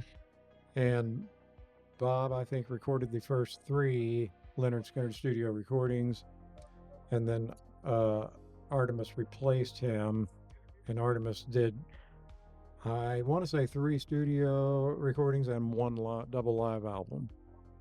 And so The Gold Platinum one. Oh, no, wait, no, that was afterward. Yeah. Give me back my bullets and Street Survivors, something Street like that. Survivors, That Give Me was Back My Bullets, Nothing Fancy, Okay. and I'm forgetting one. But yeah, that's those are the Artemis records. And then of course the October 20th, 1977 plane crash happened that claimed the lives of Ronnie Van Zant, Steve Gaines, Cassie Gaines, and both the pilot and co-pilot and the road manager, and those 6 people. Yeah, I think the plane ran out of fuel or something like that, The plane right? ran out of fuel, yes. And crashed, I believe, in a field. And because it ran out of fuel, there wasn't any flames or, Oh, or right. smoke or anything Oh, yeah, you're right. to Yeah. clue people in that a crash had happened. It just kind of ripped the plane apart Yeah. and claimed some lives in the process. But yeah, we're coming up on the anniversary of that in October. Wild. Yeah. But Artemis is the last surviving member of that era of Leonard Skinner. Wow. And so I've been playing with Artemis as a fill-in. So how did that either- happen? How did you get connected with them? Okay, so Artemis, he's had some affiliation with the area that I grew up in, Asheville, North Carolina. I guess maybe he just liked the area and wanted to live there, but Artemis was living there as far back as I can remember, maybe the mid 80s. Artemis also lived in Jerusalem, and I think when he moved back from Jerusalem, I think he took up residence in Asheville. Okay. And That's so- where you were at, right? and that's where I was Yeah. also at. But one of the guitar players that you'll see tonight is also Asheville born and raised, and we've known each Okay. other since we were teenagers. Oh, that's cool. Yeah. And he owned a music store in Nashville, and Artemis would Oh, he used to go would there. come in and Ah. and buy things from There's him, the and that's connection how they there. got to know each other. So the in 2011, the Artemis Pile Band, as we more or less as we know it now, was put together, and so there was the bass player they had, for whatever reason, people would need to take time off. The bass player needed to take time off to do something, and I was their first choice as a fill-in bass player. Well, if they've seen the Bit-Scape videos, Well- they'll be like, "Oh my god, Well, and this was we 2011. need this guy." This was 2011, so yeah, they and this is the guy that I've known since we were teenagers, Yeah. playing with Artemis. So he knew the background. He had Yeah. faith in what I could do. So That's um, awesome. he said, "Can you come and fill in for?" At the time, there was a guy named Tony Black Okay. that was playing bass for Artemis. Tony needed some time off, and I filled in. And the next time Tony needed some time off, they called me again. And then the other guitar player, Scott, also liked to take some time off and do family vacations. And sometimes they would want to book a show Yeah. on Scott's vacation week, so they would call me for guitar. So it's just been since 2011. It's been, can you play guitar for us? Can you That's play bass awesome. for us? That's cool. Back and forth thing. And Let me grab the records. I have 2 records here. All right, so I've got 2 Leonard Skinner records. And supposedly this is like the band cover with the flames. This is supposed to be a hard one to find. I heard this album came out, and 3 days after is when the accident happened, and that's then true. so they banned the cover, and then they used this side. They blew it up and put this on the front, and then put this on the back, really small. How cool does Artemis look? He's got the socks. He's got the vegetarian shirt. Yeah. It's Yeah. amazing. Yeah, and these, I think that shirt is for sale at our merch table. You'll see it. Oh, You'll see it wow. tonight. That is cool, The man. vintage. jute socks, at one time, that was a thing that we sold too. I'm not sure if it's if that's still being done or not, but And yeah, Check him out. yeah, man, That's the look right there. yes, it's a happy looking group, isn't it? And then this one here is basically this was their first hits album, and it's got a kind of interesting like volcano right there. He's playing. It's kind of a funny drawing here, but it's got all the hits on here, so it's a really cool album to have. And this is a embossed cover. It's kind of cool. Later on, they got rid of that. Oh, okay, And, wow. and they also got rid of the gatefold. So this is also like the original with a 78. This came out 2 years after. Yeah. 2 years after. No, 79. Sorry. 79. So yeah. So I had to make sure I got these for the show.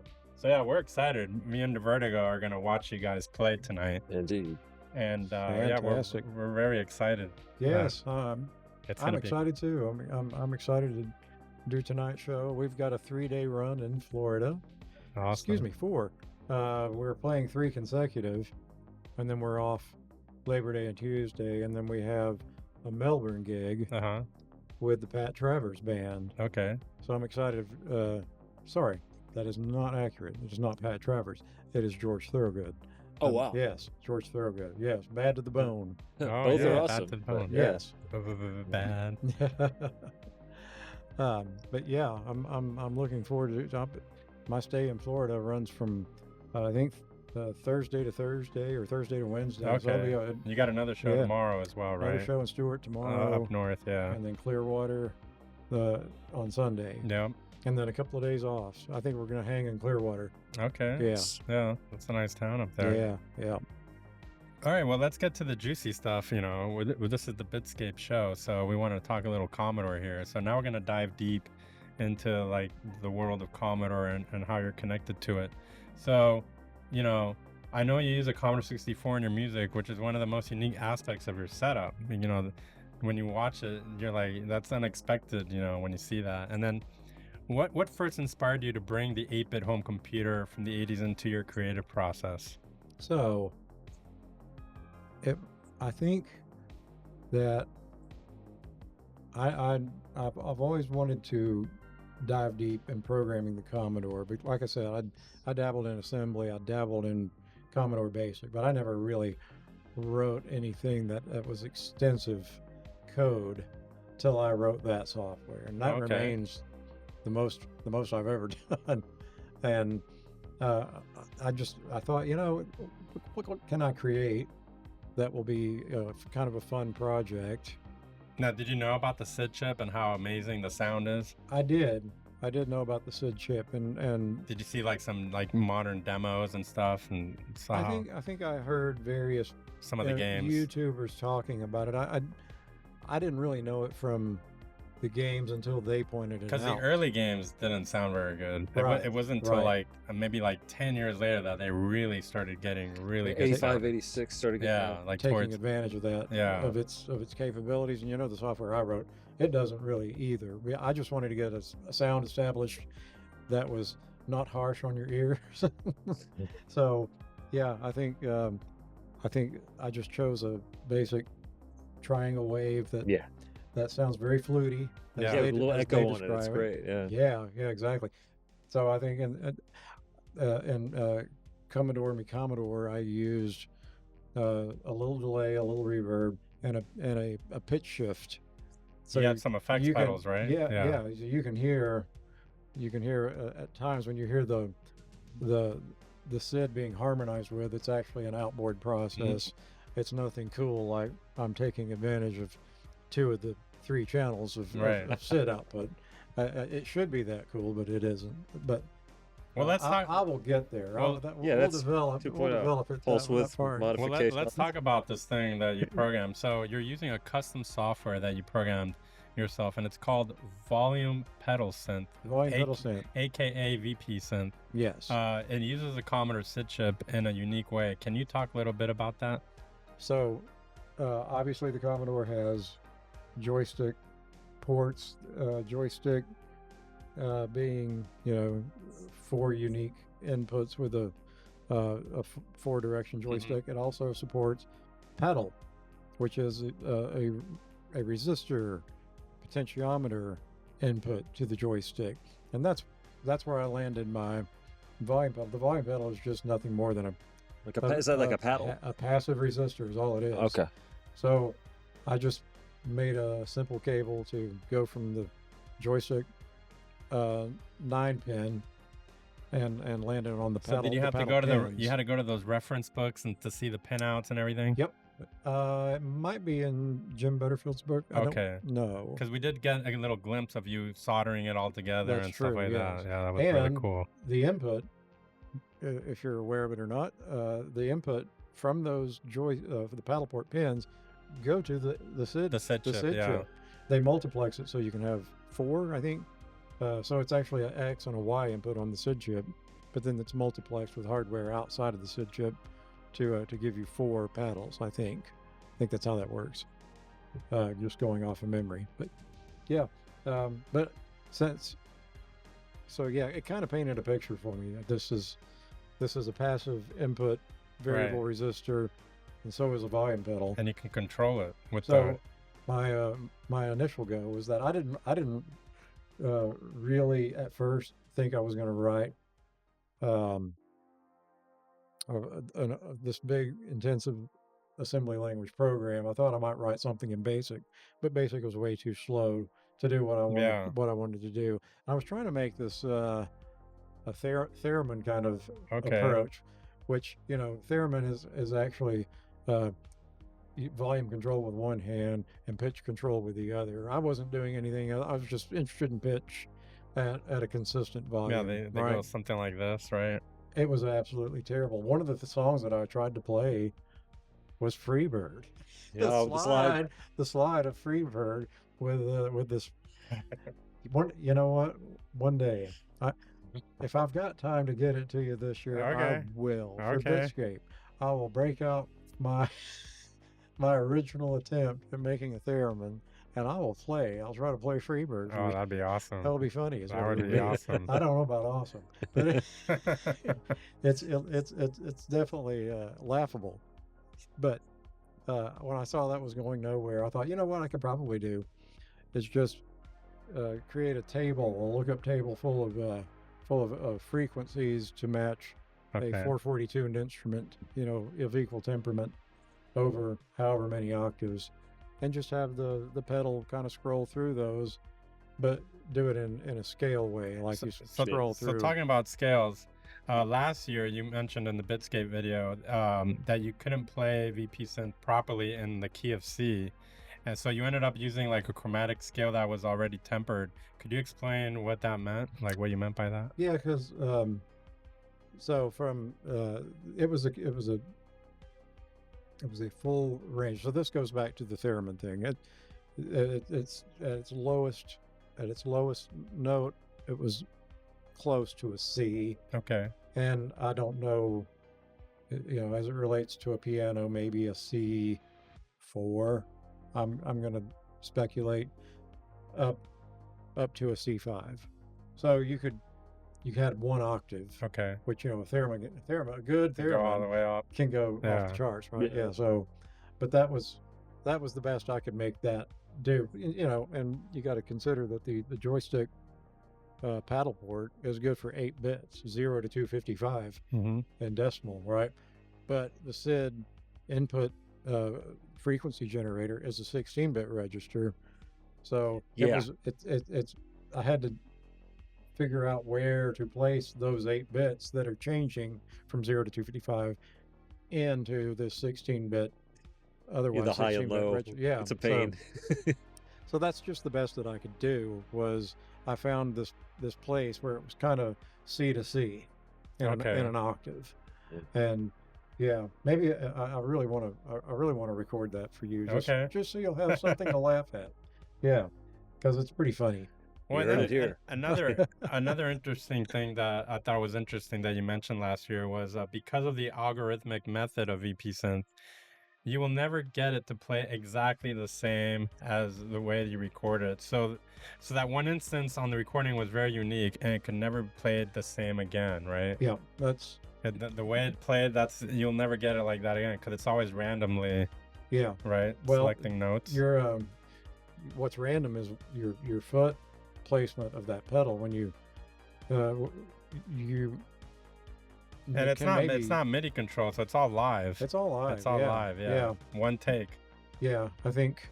So what I did was I took the decimal 0 to 255 of the joystick, and I made 0 muted off. So when the pedal's in the 0 position, it doesn't produce sound. But from when you start to increment the pedal, I think as it appears to the SID chip, so a decimal of 25. Because what I did was I divided the 8-bit range by 10. So you get 1 to 25 is what you end up with in the software.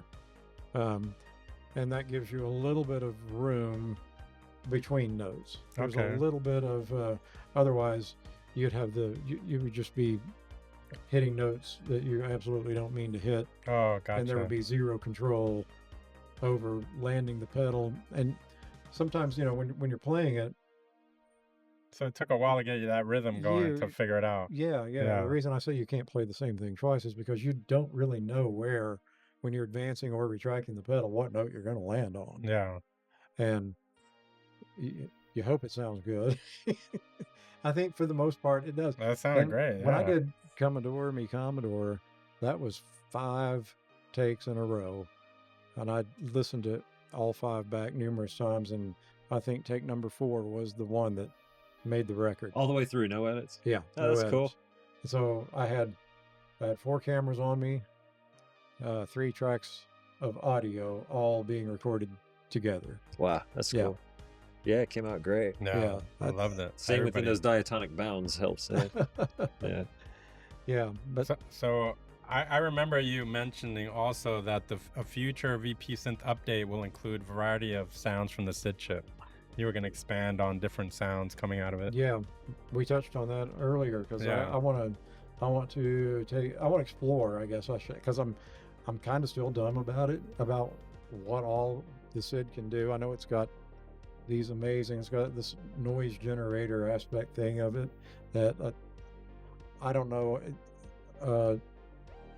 I've accidentally made it make noise, but I want to do that intentionally and see if I can blend it. Maybe add some externally. There's 3 more joystick paddle inputs. Maybe I can add 2 or 3 more knobs in addition to the pedal, where you can bring up. Because you could put 4 knobs total. Bring up noise. You can. I think each channel has a 0 to 15 volume. Yeah. Volume index of some. Yeah, some master kind. actually. Yeah. Yeah. That 4-bit deal. Yeah. So you can raise and lower the volume of each of those channels. I think. Yeah. Master, but you can use ADSR to do most volume things per channel. Yeah. So yeah, that's the kind of stuff I want to explore and maybe enhance this. You've got a good community for it. yeah, for sure. Yeah, it's funny because last year you were telling me that you were going to release the software because when I found you, it wasn't out yet. Yeah. And then you kind of gave me the heads up, hey, Saj, here, check this out. And I looked at him like, I don't even know what I was doing, man. And I was like 2 months away from Bit-Scape. I'm like, I'm going to have to go back to this at another time. I just don't know scales or anything. And the version that I was for a moment released, it actually had some flaws in it that I later caught. So I just took it off of GitHub. I said, I'll figure this out later. This was about the time that I'd moved out of the studio space. And so I just haven't made it back to it yet. But I do want to put that on the workbench and work out the bugs that I obviously gave it from version 1.6 to version 1.7. I like the enhancements I gave it too, but unfortunately it came with more bugs. It came with bugs, but usually that's what happens. Yeah. So I wanted to ask you, how do you integrate VP Synth with your other instruments? Is it synced into a computer sequencer? How do you do it? So what I did, I think, for those 3 songs were I would just record the whole song instrument-wise away from the Commodore, just guitar, bass, drums, whatever. And then the Commodore would be the last step. And then the Commodore would be the last thing because there's nothing binding the timing you have to sync of the notes being played to the tempo of the song you just recorded. So you're syncing it live, right? Syncing it live. Kind of like you're tapping it, restarting it, tapping it. Yeah, there's a variable on VP Synth software called Sponge that kind of can help. You can kind of play with that value while you actuate the pedal to kind of speed it up, sense of a rhythm that between the sponge variable and the way you move through the pedal notes, like an accelerator, helps establish a proper tempo that's going to be somewhat synchronous, or at least sound that way. Right. There is no synchronous, but it's just it will sound as close to that as you can get just playing with those 2 variables. So yeah, I actually wrote the software and not having a clue whether or not it was going to be able to play this thing.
answer. And so yeah, I think and I think with enough time, maybe you can get to a place where you can repeat play some of the stuff you created. Like maybe a MIDI clock timing in there or something. Maybe so. Yeah. Okay. Something. It does seem like something to externally sync with a DAW or something along those lines would be helpful for sure. Well, that could be on version 1.8. Maybe. Right. Yeah. Along with other cool SID features that it currently doesn't do. So would you say that the C64 has become a unique part of your sound? Is it like taking place of a traditional instrument that was originally meant to be used in those parts of the track? Oh, probably. Because you mentioned something about the piano player wasn't available, so you're like, hey, 64 could kind of like take over that section, right? Yep, that's how the idea came to be. Yeah, you're like, damn, where's my piano player? Screw that guy. I know, right? Let's put the Commodore Let's to get work. that VP going. Yeah. Yeah, and the guy that I had in mind for all those years that never played the part, he's actually coming to tomorrow night's show, and he had considered coming tonight. You're like, hey man, this guy took your spot, Yeah, man. he took the gig, man. This guy replaced you. He's on stage now. Yeah, so not only is AI replacing jobs, but ancient technology, Commodore 64, is also replacing jobs. Shit. But hey, he knocked himself out of that job. His loss. Yeah, so I thought that was a pretty cool use for that, and that was definitely when I started developing the instrument. Yeah, I thought that's going to be the song that I attempt this on and see if it works, and I think it came out pretty neat. Yeah. Oh, it came out amazing. And you know what's funny? My next question is, and I know you haven't, but have you performed live with the 64 yet? I know you haven't done it yet, but we will see this possibly live on stage. Yeah. It'll be representing, maybe. It'll be representing. It will. Commodore's going to make a. See if we get some reactions out there. It's going to make a statement in Southern rock music.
So let's talk about releases.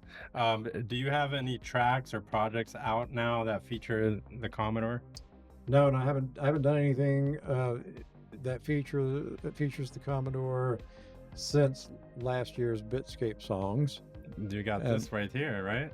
The cassette. The cassette, yeah, that came out last year, right? Last year, yeah. So you got 2 tracks on there that feature three. Three? Oh, wait a minute.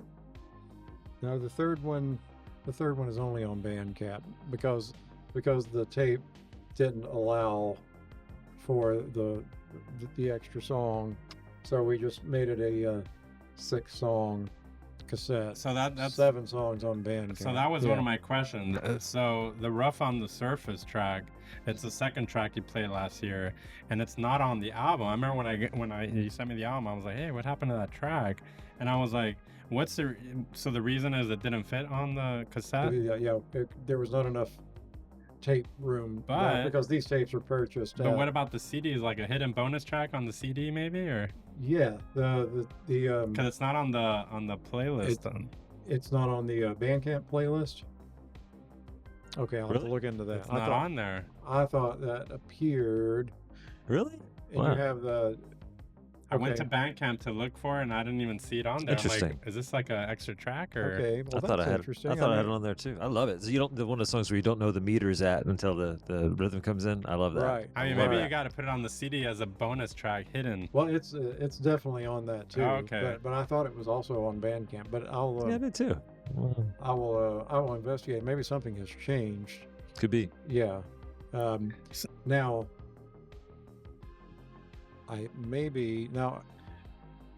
the copy that you have, did you get through the code that I sent out? Yes. Okay, because that may have something to do with it. Oh, okay. Because if you were just listening on Bandcamp and you were not, a member, if you just happened along Bandcamp, I don't think you get to see bonus songs Oh, okay. from anybody. Interesting. Oh. They make it a little rough for you. Oh, okay. Yeah. I didn't know about that. Okay. So can we expect like the continuation of this sound with the 64? Can we expect like some more magic that you created here? I Upcoming? think so. Forthcoming? I think so. I have a song that I've recorded since Bit-Scape, but it doesn't feature the Commodore. But it has It's got occurred to room. me that maybe it could. Okay. So, and if that happens, I will. Oh, that'd be sweet. You will be the first to know. That'd be sweet. So I saw on your album that your album is available on digital, cassette, and CD formats. I went with the old school cassette version since I still have like a deck at home to play this on, but it's also like a great collectible.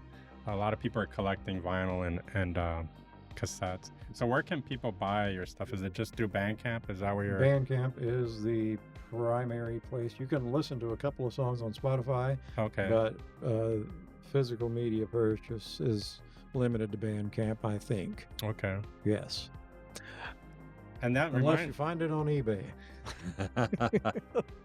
reminds me, since we've got you here, you think you could sign the back of the I cover? Live absolutely signing. will. Yeah, that'd be awesome. Having Johnny jump here in the flesh, so cool. It is a rarity. Yeah. That he makes an in-flesh appearance. You know what I also noticed here? I don't know if it's a typo or did you do this intentionally, but the last track on side B is called "Biting Bits and Nibbles." There's The two double ands in there. ampersand. Yeah, what does that mean? I saw that on your Bandcamp too, Have so I you figured ever- it's intentional. If you've ever programmed in C or Ah. C++, the double ampersand makes sense to you. Ah, see, If- I didn't know if- about that. Yes.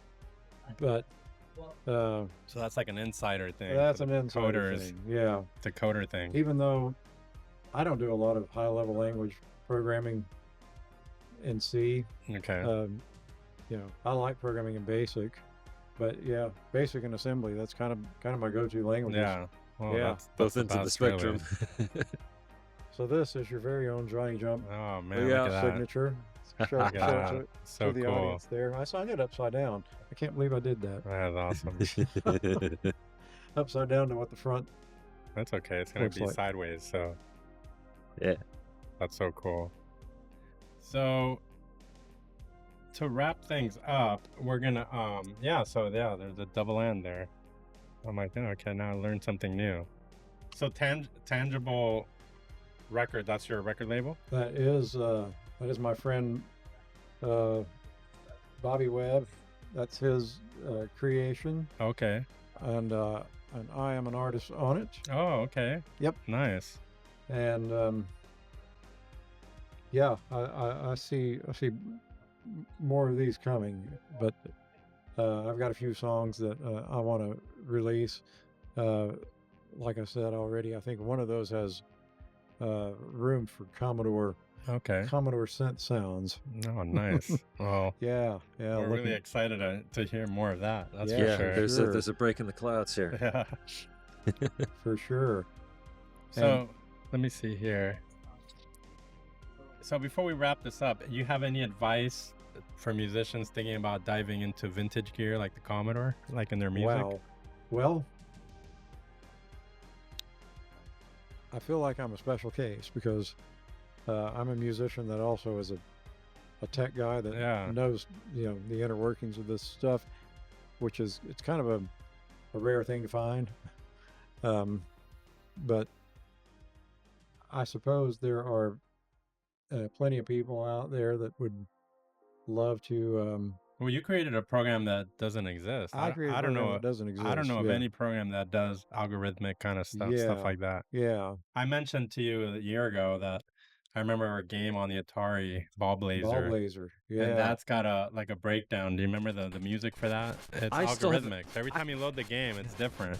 It's never the same. Wow. I never noticed that when I was a kid. Surprisingly, but yeah. So I think I had it on 800XL. I think the original Crack didn't have that song. It was the actual once the release came out, because I think the whole story with that game, it got leaked, and the actual game didn't come out till a year later or something like that. Yeah. And but by then the Crack was flooded in the market. But when it did finally come out, the music had an additional segment where it would break down with algorithmic sounds, and it just sounds amazing. Like it sounds so good. Constantly changing pattern. Yeah, it's just constantly changing, and it's always different, but it's always in key. It's always in tune, kind of like your program there. And so where can people find you, check out your music, maybe catch your next show? So as far as shows go, Artemis Pyle Band, I believe is the website name, artemispyleband.com. And from there, just look for the calendar and see where we might be playing. Yeah. We're closer to the end of the year. It's getting the fewer shows we're going to have. But yeah, I think next year we've got several in the works. Yeah, and the shows are doing well. I mean, we were going to go to tomorrow's show, and it was sold out. We couldn't even get seats there, so we ended up doing the Boca show, and so the show seems to be doing well. Yeah. We've added a couple more. Artemis is not the only celebrity in the band anymore. Yeah. We have Bo Bice. The singer, yeah. Bo is the lead singer. Bo was season 4 American Idol. Bo was runner-up to none other than Carrie Underwood. And Bo has been in several music situations. Bo fronted the band Blood, Sweat, and Tears since American Idol. Bo has his own thing that he does away from Artemis Pyle. But and then we have Barry Lee Harwood. But Barry's probably playing on these Skinnerd records too, on certain songs. Barry's he's been affiliated with Lynyrd Skynyrd since before the plane crash. And Barry, since the plane crash, the band wanted to carry on the Lynyrd Skynyrd sound, and they started the band Rosington Collins, namesake from Gary Rosington and Al Collins, who were both members of Lynyrd Skynyrd. Artemis was supposed to be the drummer for that band, but Artemis was in a bad motorcycle wreck when they were recording the album, the Rosington Collins Band album. And so they're using someone else to play drums. But we do some Rosington Collins songs in our set, and Barry Lee provides the lead vocals for those songs. So yeah, there's definitely some pretty good names associated with Artemis Pyle, and I'm proud to be a part of it. Proud that that's amazing, man. Fortunate that they are letting me be a part of it. Yeah, I mean, we're looking forward to catching you guys in action tonight for sure. Indeed. Absolutely. So I just want to let everybody know that the VP synth is back up on his GitHub. It's on version 1.7 now, and you said you added stuff. It's got a little more bugs on it, but it works pretty well. And I'm gonna put the link below. It's github.com JEJump / C64 VPS. And if you want to hear what chip music and Nashville creativity sound like together, definitely check out his work at johnnyjump.bandcamp.com. So I want to thanks again to Johnny Jump for hanging out with us here at Bit-Scape today. Thank you while for he's on the having me. Artemis Paul Band tour. So that was really cool. Yes. Thanks for doing the Yeah, interview. Absolutely. It's absolutely my Cheers, John. pleasure. And yes, get yourself a C64. If you can't find a vintage one, hey, the company is rebirthed. That's right. Yeah. You can get a new one You now. can get a new one. Mechanical keys. Yeah, with Yeah, right. LEDs and everything. And I think hardware-wise, it's going to be what this one is. I don't think it's going to be one of those like the mini was. Yeah, you know, with right. Yeah, the keys work. They actually got the Commodore logo now. They're official, so they can do That's that. And I think they're fantastic. printing on the side of the keys That's too, right. It's which got is the, good. Yeah, the side and We're all looking forward to that. yeah. Yeah, I'm And, looking forward to supporting actually that. our very own Jim Drew is creating the keyboard for it. Oh, that's Yeah, fantastic. he's part of our host for Bit-Scape. Oh, so man, nice. He's doing this. He's also doing an LED version where it lights up. We could play SID music on the Commodore, and it goes like interactive with the LEDs and stuff. Wow. That's cool. So I can't wait to get one of those. Yeah. and that's gonna be like in 2 months. Hopefully, it will start shipping out, and then we'll That's have our hands on fantastic. it. And yeah. All right, guys. So I just want to thank everybody for tuning in, and yeah, you'll be seeing a little bit of Johnny Jump in just a little bit. So stay tuned. Signing out. See you guys.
Guitar this evening.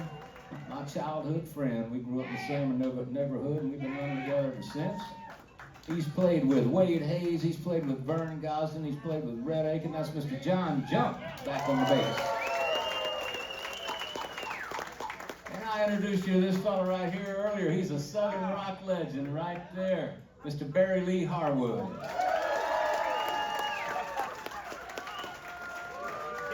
Y'all gonna know this guy singing for us tonight from season 4 of American Idol, Mr. Bo Bice. I'll tell you this. Last month, he turned 77 years old. He still plays the drums like he's 27 every single night we're out on the road. You guys give it up for the last surviving member of the classic Leonard Skinner Rock and Roll Hall of Fame lineup, Mr. Artemis Pyle.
My name is Thomas and I go by the handle Tubesockor. I like synthesizers, technology and retro game music, so naturally a lot of my content hovers around those kind of subjects. So it's therefore going to be great to be able to show some of my work here at Bit-Scape 2025 during Commodore Retro Expo. So huge thanks to Sajtron and Jim Drew for inviting me. I'll be playing both some new stuff as well as some old that is already available on my YouTube channel. So let's start. And even though I sometimes make original music, I find great joy in dissecting old classic C64 songs and trying to recreate them in modern or old hardware in various ways. So I'm gonna start by performing an old classic song, Terra Cresta by Martin Galway from 1985. And in this song I'm using this little instrument called the Electron Syntact. It has 12 audio channels, both analog and digital, but I'm limiting myself to only use 3. Just like the SID. I'm using a sound engine in it that is called Chip, that is specifically made to produce those kind of chip-tuney sounds. And I actually happen to be a big part of both the design and development of that little machine, so I kind of like to use it. The sound that I'm doing is 3 channels and then it's routed through an analog filter, so it's kind of like the SID here. And this is a new performance, not available on the channel previously. So, enjoy!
Next track will also feature the Syntakt, but this time I'm using the other engines in it, and I'm going to perform Rob Hubbard's The Last V8 from 1985. In the beginning I'm mostly using pre-programmed patterns that I made, but then I'm playing a few things live on the buttons here. So, and this video is from 2022.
From time to time I'm involved in open source projects, and some years ago I started to enhance the firmware of this synth, the Twisted Electrons Therapsid. It contains 2 SID chips. I fixed some of the bugs and added a few features, but the main work that I did was actually to implement something called the ACID protocol, which sends SID register updates over MIDI, a MIDI protocol. And it was actually originally made for this one, the SID station, but I felt it needed a little revive, so added it to this one. And that little project also led to that I added ACID to both Deep SID as well as the tracker SID Factory 2. And I also added some ways to live remix SID songs on this while playing these ACID tunes. And this video is from 2023, and it's a third one in the subject, so I made a few ones before that. Hi! Here's a demo of my most recent additions to the Therapsid open source firmware. First some highlights and then the details. There is now full support for ARM SID chips. This includes configuration on the fly, as well as unlocking the third chip of the ARM2 SID, allowing for up to 9 voices of SID polyphony over MIDI. The ACID protocol and remix functionality has been extended a lot, and specifically for those with a turbo MIDI interface, where it now supports stereo or triple SIDs as well as multi-speed files. ACID on ARM2 SID will also enable its additional FM chip, the YM3812, also called OPL2. This allows for playback as well as a remix of SID plus FM files using 9 FM voices in addition to the 3 SID voices, like the one playing right now. So let's start there, demoing some new ACID features.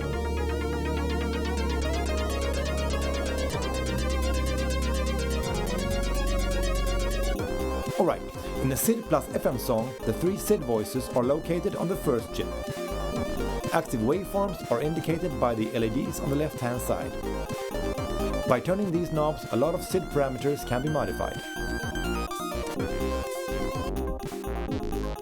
For more information on how they work, you can go and watch an earlier video of mine going through the original feature set.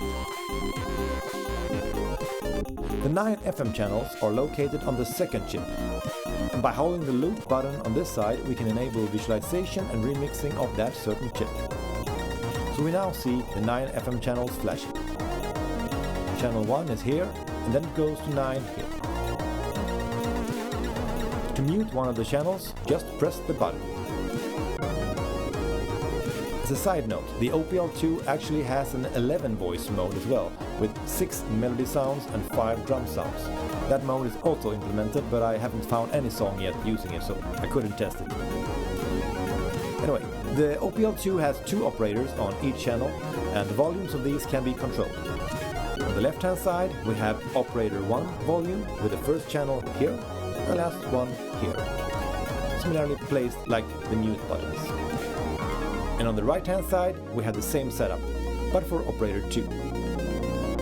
In most songs, the channels are configured as 2 operator FM, meaning we would have the modulator on this side and carrier on that side. Another important piece of FM is the operator feedback for each channel. And these are available here with channel 1 over there and up to 9 there. Since it can be a bit tricky to always press the chip button while tweaking, there's now a hold mode for the selected chip by using the preset button up or down. So let's select the second chip, which is the OPL2. And we can now use both hands. The final new feature of the ACID remix capabilities is a solo function, handled by the N3 button. And by holding it, we would solo only that channel or voice. We can even solo a whole chip like this. The remix functionality works just as well if you're using a regular SID file where the first chip will be duplicated to the second, or using the new functionality included in this release, where it is support for dual, also called stereo, SID files, but even triple SID files. The support for triple SIDs would require an ARM2 SID and a little cable patch, which looks like this. However, since the bandwidth of multi-SID or multi-speed files normally exceeds the regular MIDI rate, it's required to use the Electron TM1 Turbo MIDI interface, which is now also supported. This extends the MIDI speed up to 8 times the regular speed. Pressing the Turbo button on the interface enables it. The songs you're hearing are played back using the fantastic browser-based DeepSID, and I have extended my ACID implementation in that one to handle all of these new file types. Since this release focuses on ARM-SID features, let's go into some more things we can do with it. The ARM-SID or ARM2SID are chips which can emulate different SID types and filter characteristics. To configure such a chip, you normally would use a Commodore 64 to run an application to flash new settings. But in this TheraPSID firmware, it can be done while the chips are in the machine and even while the song is playing. I extended the Twisted Electrons browser-based settings tool with all of the options of the ARM-SID for the 2 slots. Here, I'm playing a song and changing the settings. These settings are then always retrieved when the unit starts up and available in the regular synth mode. And speaking of the synth mode, with an ARM2SID and the small hardware cable patch I mentioned, it's now possible to extend the previous 6-voice SID polyphony to 9 voices of SID, like this.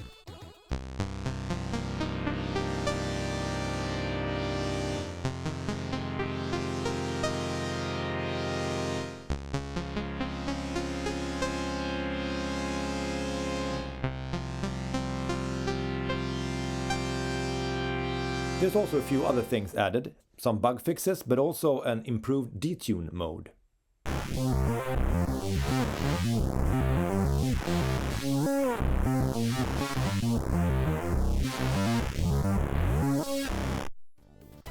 I will release this firmware and DeepSID changes publicly as soon as it gets through some testing and approvals. That's all for this time. Thanks for watching.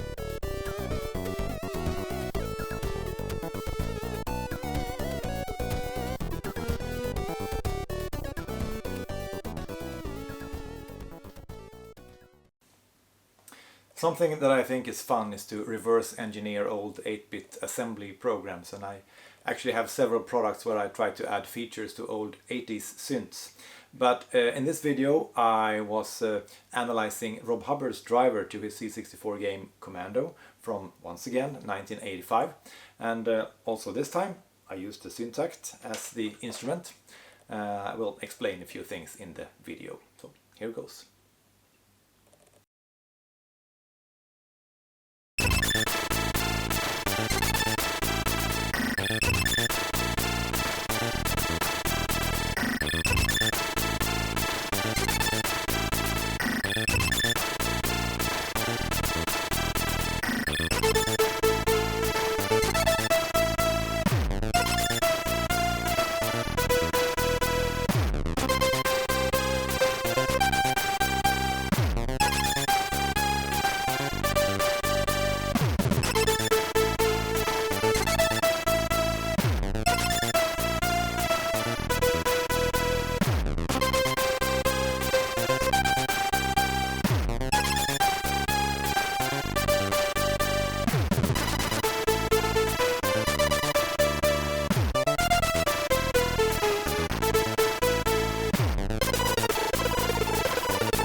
Speaking of open source, some years ago I found a crazy project where someone was creating a tracker for this one, a Texas TI-82 from 1993 or something.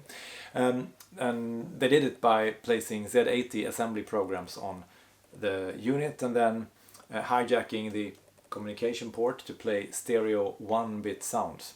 And I just had to get one, and after a while I was also contributing to that project a bit. And here in the video from 2020 I'm explaining a bit of how it works and also compare it to the SID chip. And in the end I use it to perform a mild version of Warhawk, another Rob Hubbard classic from 1986. Hi, this time I'm gonna remake a famous Commodore 64 SID track, Warhawk by Rob Hubbard, on this, a Texas Instrument TI-82 calculator from the early 90s. I'll start with explaining a bit on how sound is generated on these things, followed by the actual song. So feel free to jump ahead if you just want the beautiful music. Here's the Commodore 64. It was released in 1982 and came with the sound chip 6581, also known as SID. It was designed as a low-cost audio solution, but actually ended up redefining the concept of sound in personal computers. The chip has 3 voices, each with a wavetable oscillator covering 4 waveforms, as well as an envelope generator. Everything can then be routed through an analog multimode filter. More advanced features are available as well, but these are the basics. SID sounded great and was one of the reasons for the huge success of the C64, which later became the best-selling personal computer of all time. Now, here's a Texas Instruments TI-82. It's a standard graphing calculator released in 1993. It has no sound chip. However, it does have a serial port with a 2.5mm jack. The purpose of this port is to connect it to another TI-82 or computer for backing up data and programs. Digital ones and zeros are passed back and forth on this port over 2 signal lines, one for transmission and one for reception of the data. But if we instead connect a speaker to the transmission line and repeatedly flip the ones and zeros, the speaker will produce a square wave. This is called 1-bit audio, and in this incarnation it is similar to the way an old PC beeper works. Unfortunately, this can't be done using the calculator's built-in and slow TI Basic language, but thanks to some specially crafted hacks, it's actually possible to use low-level assembly language, which enables full control and precise timing of the port. Using these tricks, we can even flip the direction of the other line and by connecting a second speaker, produce another square wave for stereo sound. But what if you want more than one note in each speaker, mixing multiple channels or get polyphony? Well, this is actually possible using a technique called pulse interleaving. It's based on the fact that when a digital signal switches its value from 0 to 1, which is more or less instant, the actual speaker cone can't keep up and takes a while to travel. And if we very rapidly switch between the 2 levels, it's possible to trick the speaker into a position somewhere in between. This thereby produces a lower volume level, which is the basis for mixing several tracks. So in order to mix the 3 channels in this example, the audio engine will interlace between them by slicing fast in small segments, building up a new single pulse train, which thereby to some extent resembles the mixed output. So even though it has no sound chip, the calculator can now produce multi-channel 1-bit stereo sound. The method discussed is the basis for the sound engine in Houston Tracker 2, a great sequencer software application for TI-82 and compatible models. It's open source and has been developed by Utz of Irrlicht Project. A link to it is in the description. Houston Tracker 2 has 3 tone channels, square waves, each with a programmable duty cycle, and 1 drum and FX channel. The channels can at any time be panned left, center or right. Per song, it stores up to 128 note patterns and 64 drum and FX patterns. Every pattern has 16 steps and a song contains up to 256 pattern rows. In addition to all this, it also supports 2 user-defined 1-bit samples. I used basically all of the features described above in the song I will soon play for you. One of the great Commodore 64 SID composers of the 80s was Rob Hubbard, and the title music of the game Warhawk is one of my absolute favorites. It was actually heavily inspired by the song Unknown Planets by John Keating from his 1972 album Space Experience. Both versions are also linked in the description. Soon time to play my Houston Tracker version of this song. Let's fire it up by starting the shell crash, which contains the hack that can load the actual app. There, selecting HT2 will start it up and load the latest used song, which in this case of course is Warhawk. Here's a main screen, a matrix which shows the song sequence structure. The first column is a line number, whereas the rest of them corresponds to a channel and shows which pattern should be played at that slot. The first three are note channels, whereas the fourth one is the shared drums and effects channel. Pressing the second button opens up the pattern editor, where we see the 16 steps, in this case musical notes. If we open up a drums and effects pattern, we instead see 4 numbers.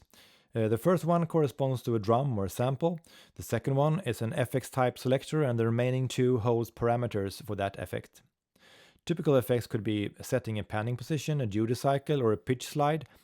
It can also be a pointer to another pattern, which is the case when we want more than one effects per step, or when we want to trigger a faster arpeggio. Some patterns can even hold 1-bit sample data for the user-specified samples, like this one, which is actually a short snippet of the drum sound from the original C64 song. But going into details on how that is done would be a story for another video. Lastly, over here we see some global variables containing things such as a tempo and overall status. Since the TI unfortunately can't update the display while it's playing the audio, I have created a little visualizer of my own to make the tracker display come to life. The screens I just described are now appearing, and when an effects pattern triggers another pattern, they will briefly appear here in the middle. I've listened very carefully to try to mimic every single note and part of the original C64, so enjoy!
Sometimes I do make original music, and here's a SID tune, which is actually my first one for some reason, and I made it for X 2024.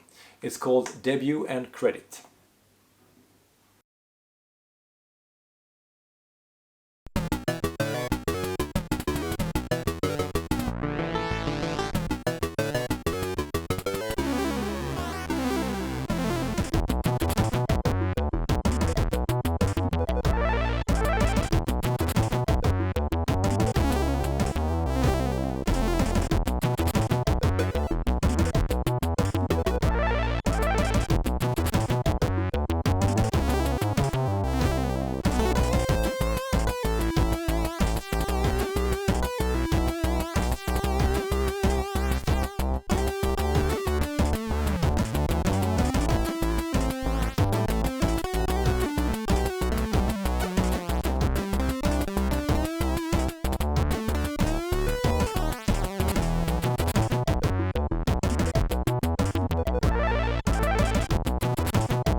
The final performance will be in a similar setting as the first one, also using the Syntakt, but this time also adding a Digitone 2 to the mix. And here's the fourth Rob Hubbard song that I'm playing at this event. It's Light Force from 1986, and this is also a completely new performance and not available on the channel before. And with this I say thanks again for having me, Sajtron, Jim Drew, and for Bit-Scape and CRX crew. And if you like what you've seen here, you can follow me on YouTube, Instagram, X or TikTok, and there's plenty of more material available and there will be more to come. So have a wonderful weekend. Here it is, Light Force.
Easy, you lot. So today we are heading back to 1991, sampling with the Stereo Master for some all Amiga sound chip UK hardcore business. Now, if you're not familiar with the Stereo Master, it's a little beige box that fits onto the printer port on the back of your Amiga and has a mini jack input that allows you to hook up an audio source and sample straight onto the Amiga sound chip, and then go ahead and sequence that in AtariMatt or Pro Tracker or any tracker that was out at that time, and make yourself some crunchy 8-bit music. All right, let's get into it. All right, so we've got Stereo Master open. I've got a bunch of records here, charity shop finds and bits of my mum's old records, all sorts of random stuff, and we're going proper early 90s jungle techno, hardcore style, and I've got to keep it primitive. I've got to think simple. We're going to keep 4 tracks in AtariMatt. We'll build up some samples and chuck them on a floppy disk. I'll plug my SD box back in. We'll drag them over there, get AtariMatt open, and we'll see what happens. Now, first, we're starting with this one. Now, I'm going to go pretty quick with this and just leave everything to chance. This is this record, found it the other day at a little record shop there, the $2 bin, and there's this this ballad.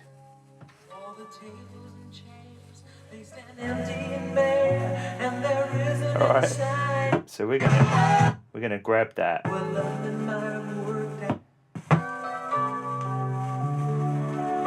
I mean, even some of those chords would be good.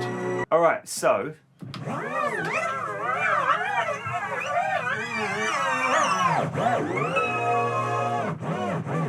let's get to the bit we need.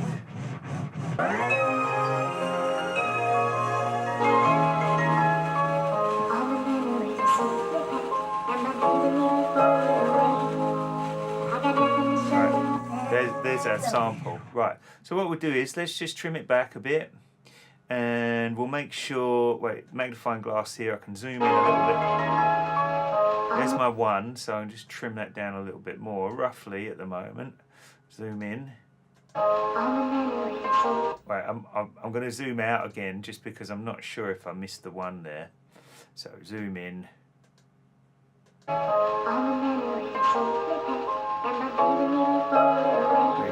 4, boom. There's our loop. If I just bring this back here and zoom in again. And what we're going to do is we're going to increase the volume. Where's that? It's been a minute since I've used this one. Here you go, increase volume. Let's just smash it up and see what happens. Obviously we're going to bring up all that noise as well, but this is an experiment, folks. Let's boost it a little bit more, we can. Which one was that? It was this one, wasn't it? Yeah. Let's just really smash it up. Unfortunately, I can't get any more output from this mixer, so we're just going to work with this.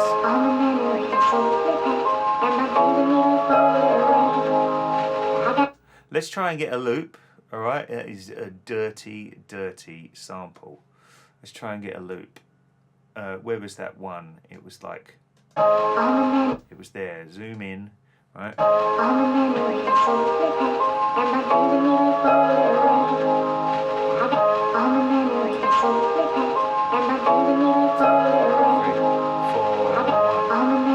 That's not quite looping. Come out again. Go back to here. No,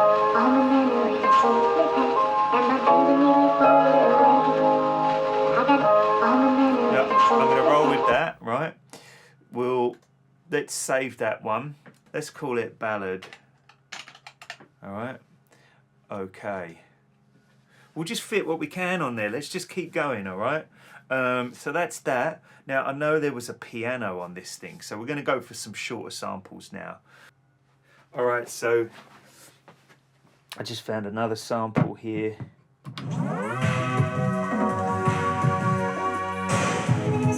Without the vocal. We're going to take it, right? could even be good with the vocal. We're going to try and take a piano stab from in there, you know, something.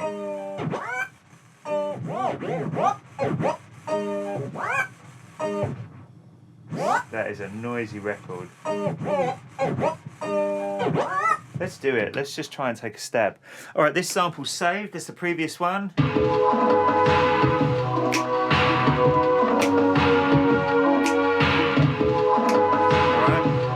Not quite a perfect loop yet, but it's good enough. We'll use these spectacles here to zoom out and see our whole range. We'll clear the sample. Let's take these back, trash the whole thing, and let's try and get that little piano and speed up again. 45. And then we'll try another one of these records. And I'm going to try and speed up the process because I will run out of time.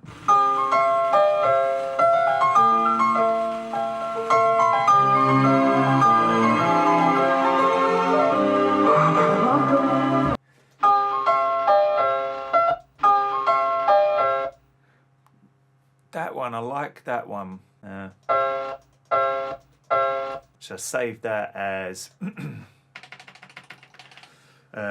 piano 1.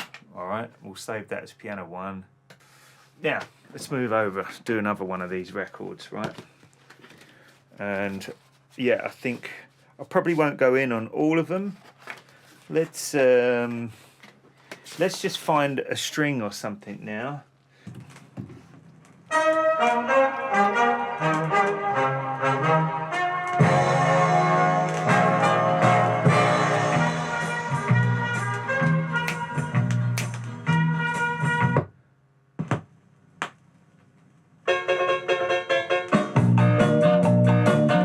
That piano. That's gonna be wicked. That's a hardcore piano right there. That is gonna make me happy. Let's do it, right? Record. That's beautiful, isn't it? Eh?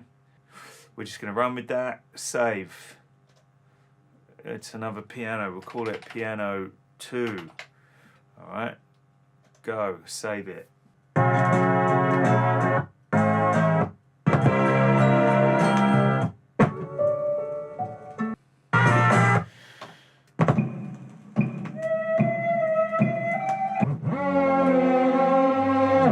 Right, I'm just going to take a chunk of that. Let's clear our sample. Which one do we want?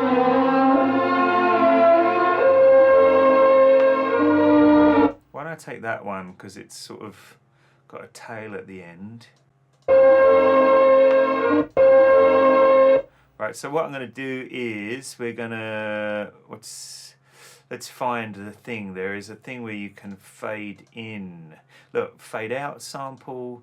There you go. Fade in sample. Let's... Oh, I see. Look. So if we select an area... Wait, let's select this area here. Because we don't want it to fade the whole thing. Look. Very nice. Look, that's beautiful, that is. I doubt you can see it from up there, folks, but that's giving us a nice fading on that area there. I can loop that in Octamed. So let's save that. Save. String. All right, and then last of all, let us grab, I know at the beginning of this record, there is some scratching and a bit of chat. Let's hear it first, right?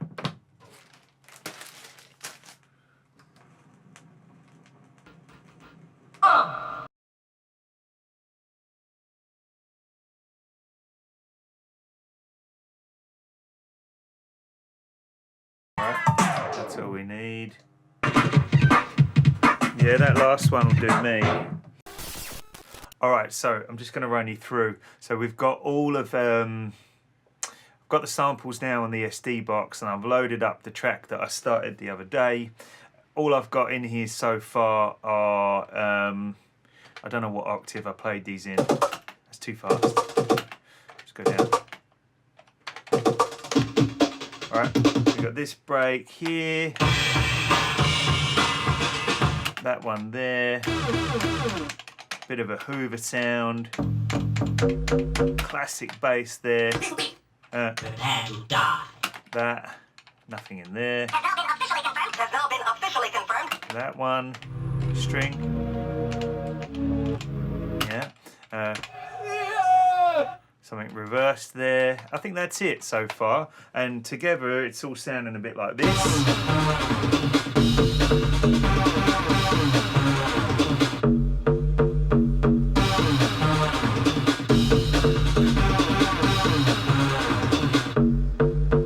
Right, that's all I got so far. And that was real quick, just chucked a few things in there to get it going. Like I say, I'm thinking real primitive here, 91, 92, very much inspired by Jungle Techno Volume 1. There's a few tracks on there that just, oh, it's wicked. It's wicked stuff. All right, so what we're going to do now is we'll jump in and grab some of those samples that we just took from the vinyl. We'll load them in and we're going to start messing around with some stuff, right? There we go, there's our ballad. Let's bring that on. Load instrument. Wonderful. Let's go to the next instrument. Files. Let's load. We've got our breakdown here. There we go. That's what we want.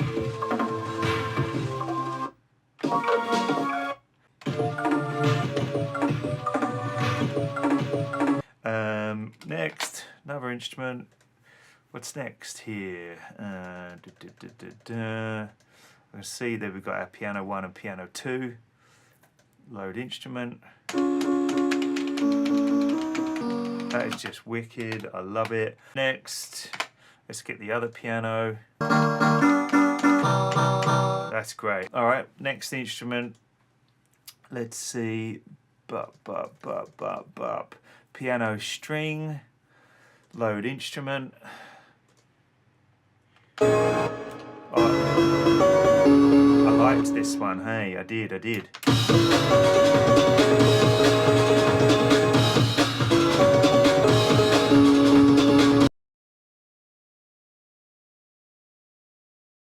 All right, crew. So I'm back. A little bit of time has passed and I've had a chance to mess around with those samples. Some did get used, some didn't, just because they didn't fit with the theme of where things were kind of going. And I'm just following the vibe here, not trying to steer it in any other direction than what I set out to do. I was trying to do a 140 vibe that would kind of not sound out of place on, say, you know, Jungle Techno Volume 1, if you know that compilation. It's got some Prodigy vibes. Just with the breaks I chose, I'd had to scrap some breaks just because I didn't like the way they were sitting in the groove.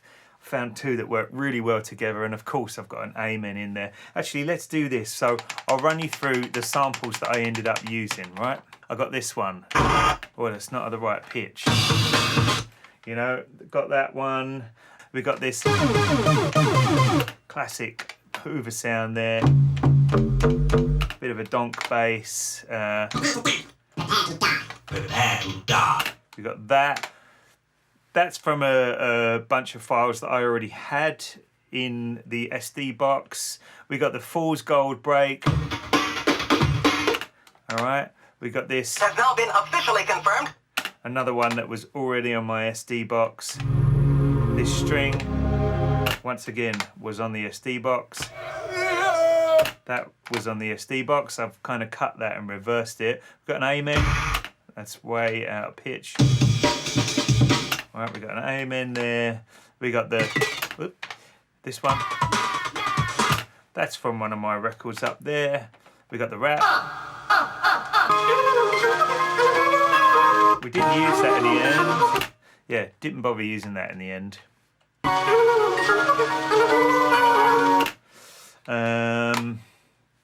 What else we got? We used this. Yeah, that was from the Charity Shop record. What's next? Nothing on that one, or that one, or that one. A desert flute. Very nice. Spin back kind of thingy. This is the chop. That's the second half of that wrap thingy there. Fool's Gold reversed brake there. A nice 808 bass there. And then just some chops of this brake. One from the snare there. And then this is from one of those public information videos. Green. Yeah. Amber. Red. We have to stop. Yeah. There we go. And there's a string sample there. That's that. Another little chop from that rap. We got a, because you know it's hardcore. This is one of the pianos from the record. Yeah, we took that. Yeah, and that's it. That's all I used. Yeah, what else do I want to say? So you can use the 19 commands to tell the sample to start from a different spot. For instance, the Amen, if you want it to start from the snare, you can find, you put 19 and then increments between obviously 0 and 64, I guess, and you can find different points in the sample to start from. Now sometimes it doesn't work. That's why on some of the other breaks I've just chopped it and made a new instrument of that break chopped from the snare. But Octamed was telling me I'd run out of memory, and so I couldn't do that. So I used, the Amen's normally pretty good. I found that 1925 was the spot, and we got this.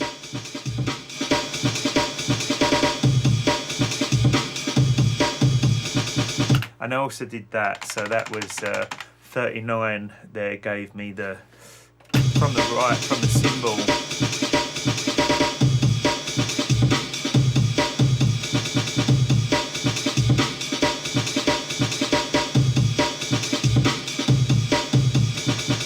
All right, so yeah, that's what we got there.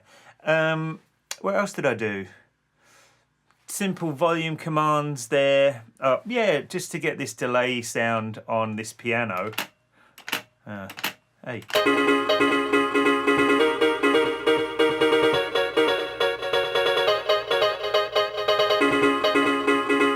Yeah, you know, that kind of gives a bit of an effect. And let me think, what else? So somewhere else there's something else. Oh, yeah, okay, look. Let's go back a little bit. I will play you the whole track in a second. Yeah, this. So that pitch down. So two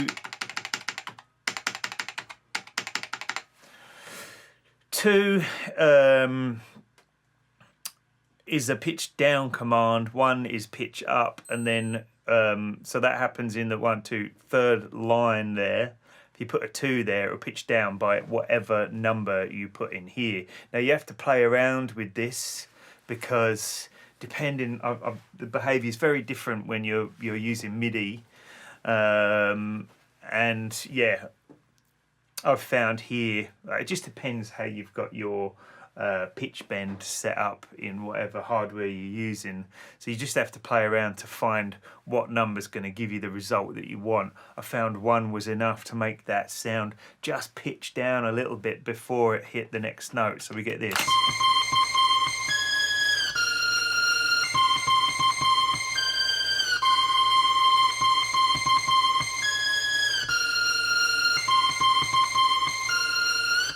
Yeah, I did a little pitch up there. Now, when you're using the hardware, you have to put a 1, 0 to reset your sound. Otherwise, it will just stay pitched down. But it doesn't. It's not the same when you're using the sounds in the Amiga itself. I can't think if there's any other commands I used. Let's just play the track.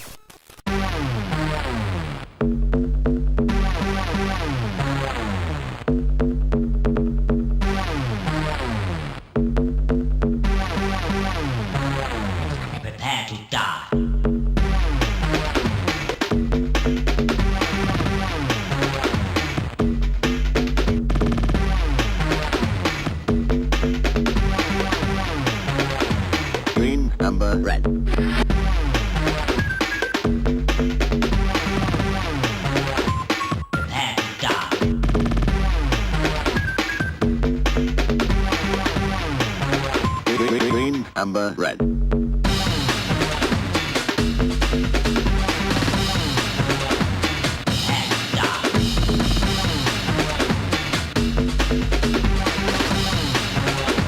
Green, amber, red.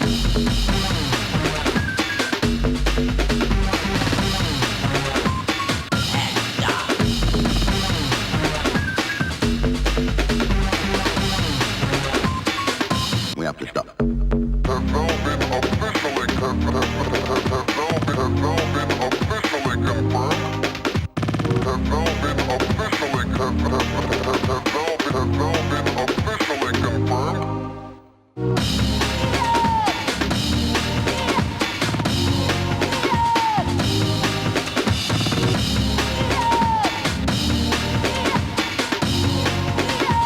Green, amber, red.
amber, red.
absenteeism, personality problems, aren't they really just a part of life?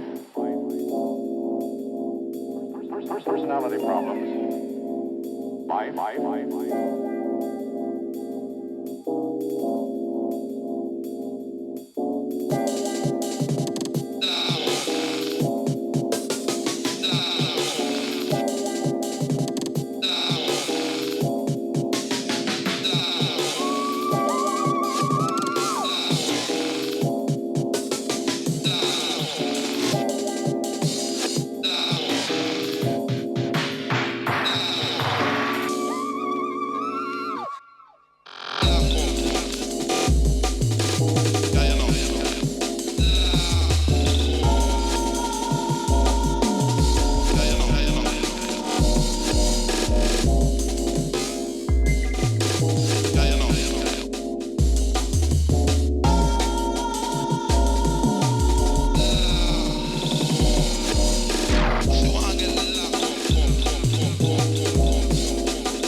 future terminology Commodore use.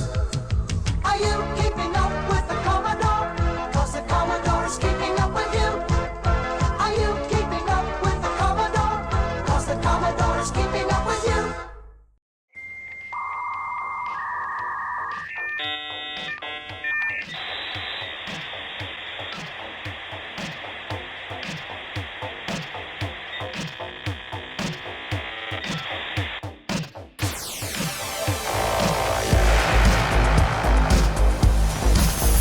To the 2025 Bit-Scape Commodore Chip-Tune Music Showcase at CRX.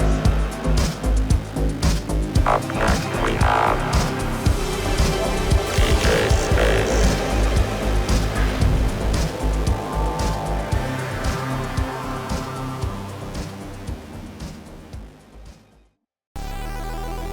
Hello everyone, I'm DJ Space. I'd like to thank CRX and Bit-Scape for having me here today. I'm from Greece. I'm a musician, producer of hip-hop, house and electronic music since the late 90s. I also make chiptune music, originals and covers for the Commodore 64, Sega Master System, NES, Mega Drive, you name it. I also do C64 song remakes. You can check them all on remake64.com. You can also visit my YouTube channel at DJ Space Retro Tunes and find more interesting stuff there. My full discography information over the past decades is available on my Facebook page. Today I present you some of my C tracks along with some C64 remakes. I hope you like them and enjoy the ride.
Now all I need to do is call up the next page,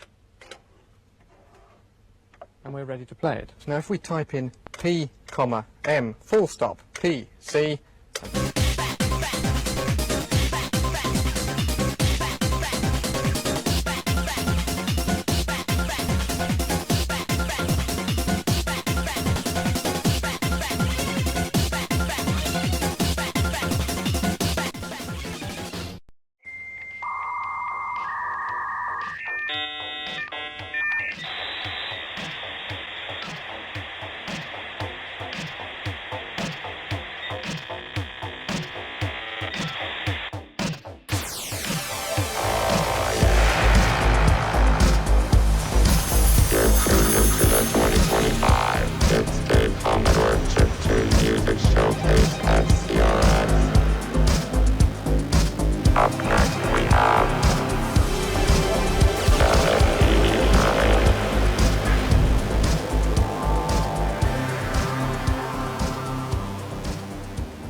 So here we are again, Bit-Scape 2025.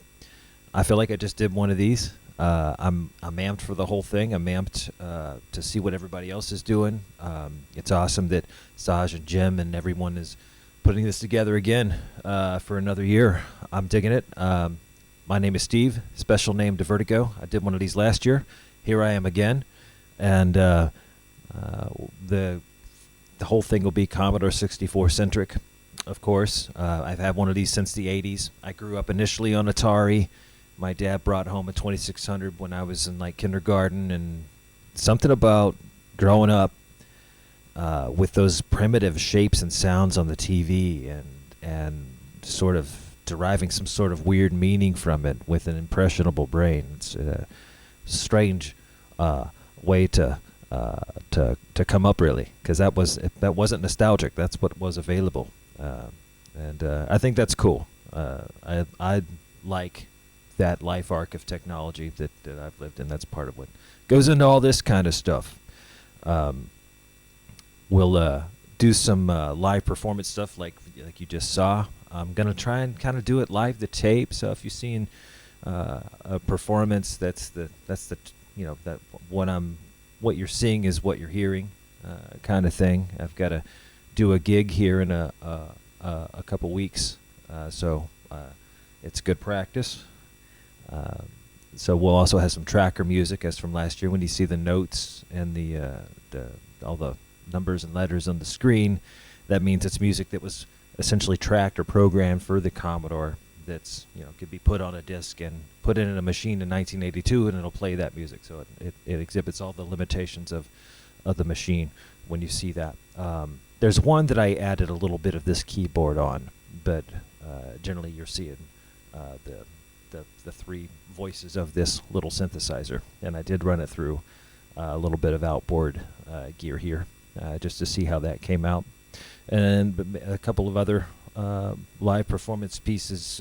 We'll throw in some guitar and some stuff like that, but that's what the order of the day is. So we shall kick it off with some Goat Tracker music. Goat Tracker is something you can use on the PC to make tracker music or SID music on the Commodore.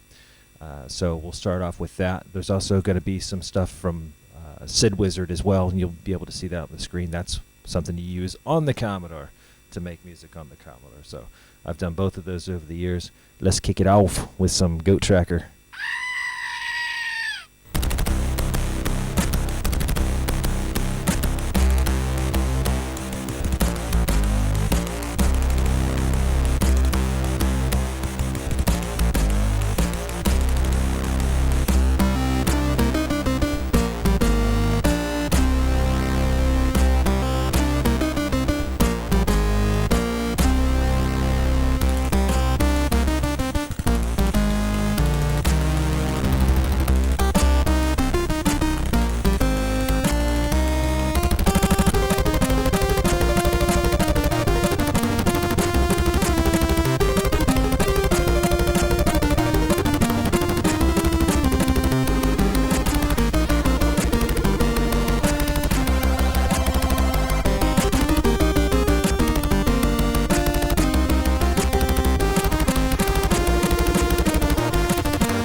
All right, next is a little sneaky peek of a game called Kung Fu Masters. It's coming out on cartridge for the Commodore 64 next year by the publisher or developer Les Ronrons, which consists of Michael from Pretzel Logic doing some brilliant graphics, Lobo from Atlantis and from Lobo doing some brilliant graphics and kind of his original concept.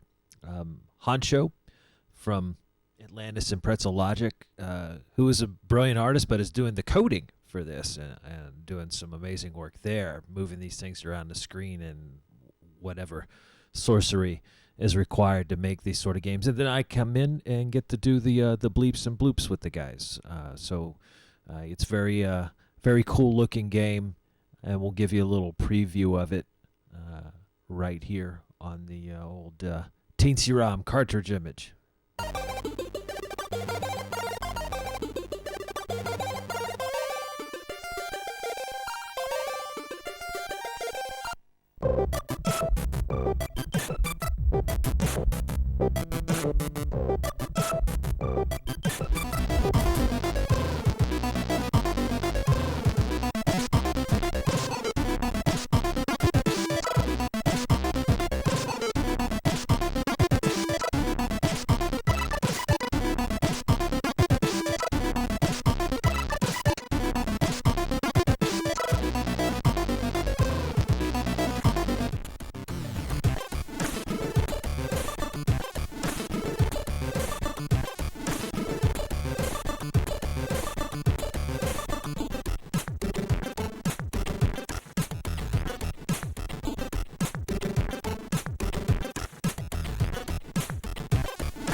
Don't wait too long and defend it all the way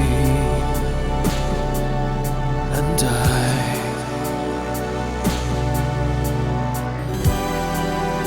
Don't wait too long.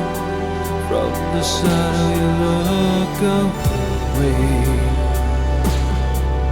and die.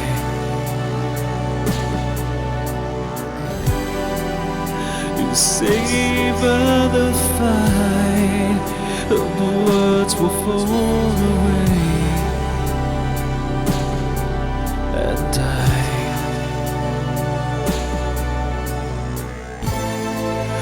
The fate is calling, and you don't want to walk that way.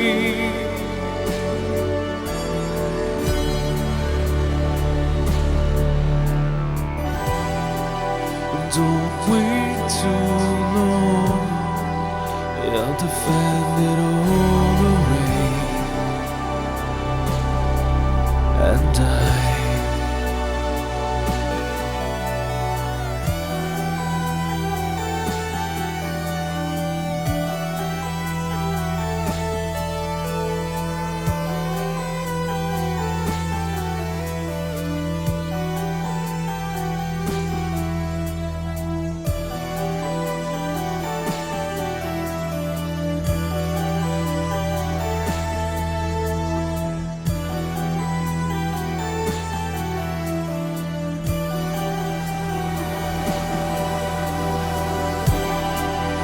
Don't wait too long and resent another day and die. It's in the fire, you gotta burn along the way and die.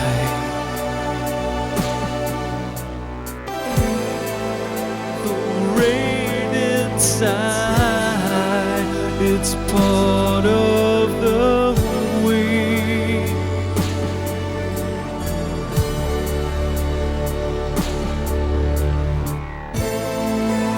To see the phantom where you thought there was a fear.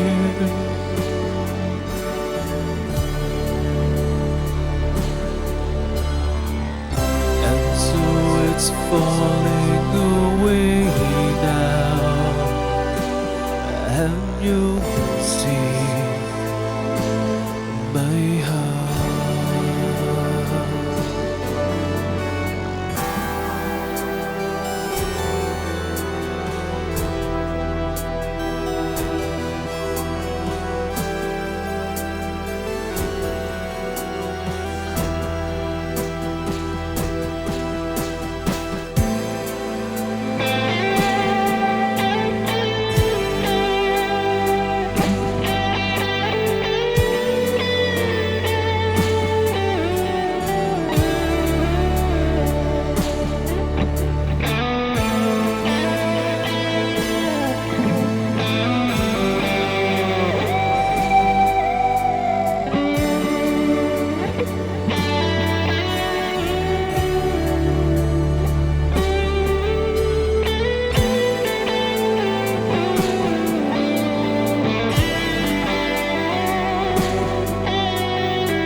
and you'll see my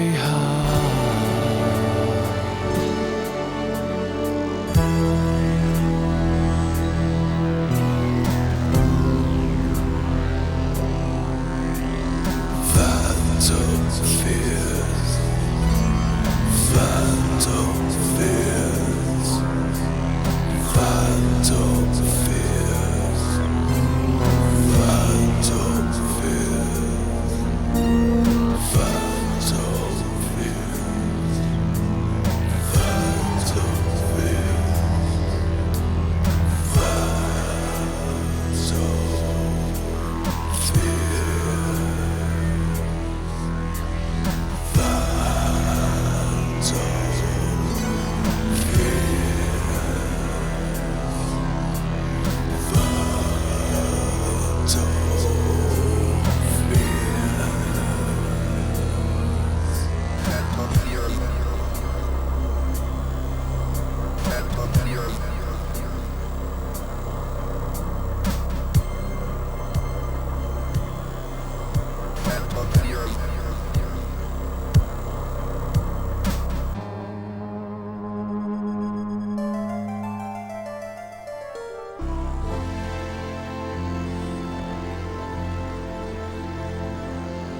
Go on into the dark, face the figure to know the sound. Go on into the dark, have a seat in the oceans of despair. Go on into the dark, meet the shadow within. Go on into the dark, get closer to me.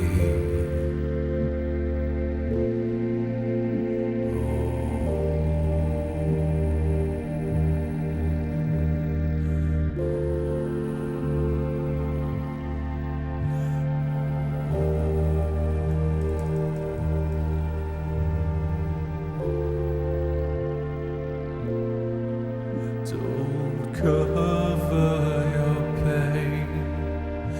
Don't cover your pain. Don't cover your pain. Don't cover your pain, and I'll be here.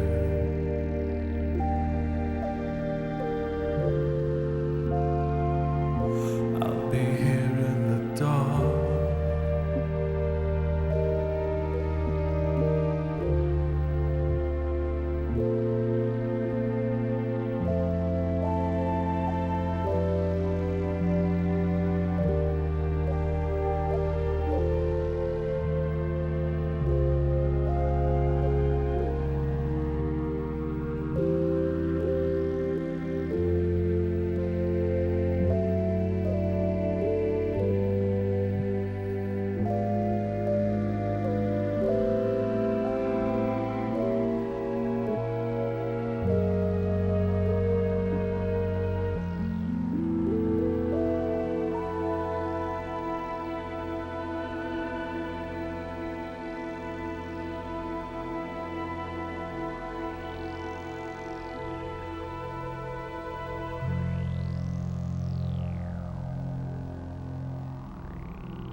All right, so some notes on gear for this year. Last year, all the synth sounds were from the Commodore because it was mostly tracker music and then just playing solo guitar with the Commodore. This year it got a little more elaborate. I made some sampled kits with this Commodore, so the drum samples were all from this guy, but sampled into a sampler. This is my main controller. I also use sounds on it. So this is a Roland, circa 1994-ish Roland synthesizer, using it mainly for analog style sounds.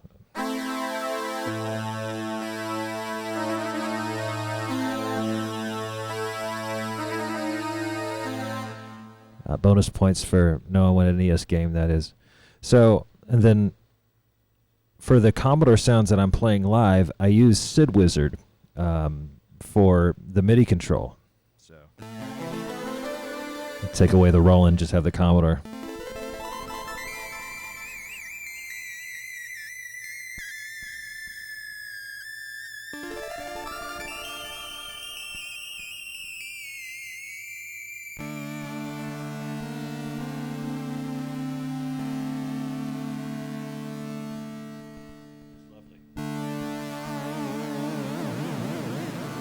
So that's killer. And so much thanks to Hermit and Travis for making that sort of thing possible. This sounds great. And you just kind of build your own instruments or poach them from other songs in Sid Wizard and just use the instruments to control.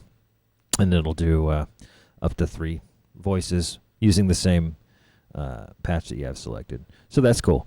This guy just always plays a Commodore.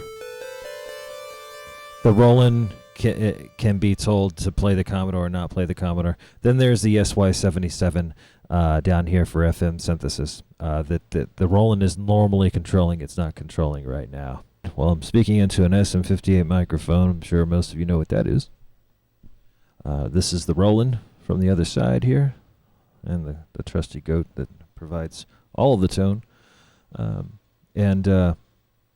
So this Roland might be playing the Commodore. It might just be playing its own self, maybe playing the SY77 FM piece back there.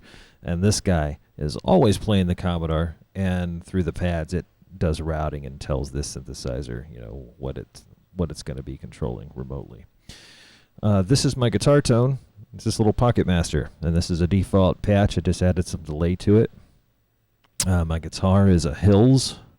I just got this last week. My buddy sold it to me for on the cheap. They go for about $650. They're very affordable guitars. I got it for a good deal. It's a nice headless guitar. Here's the trusty Commodore and the teensy ROM.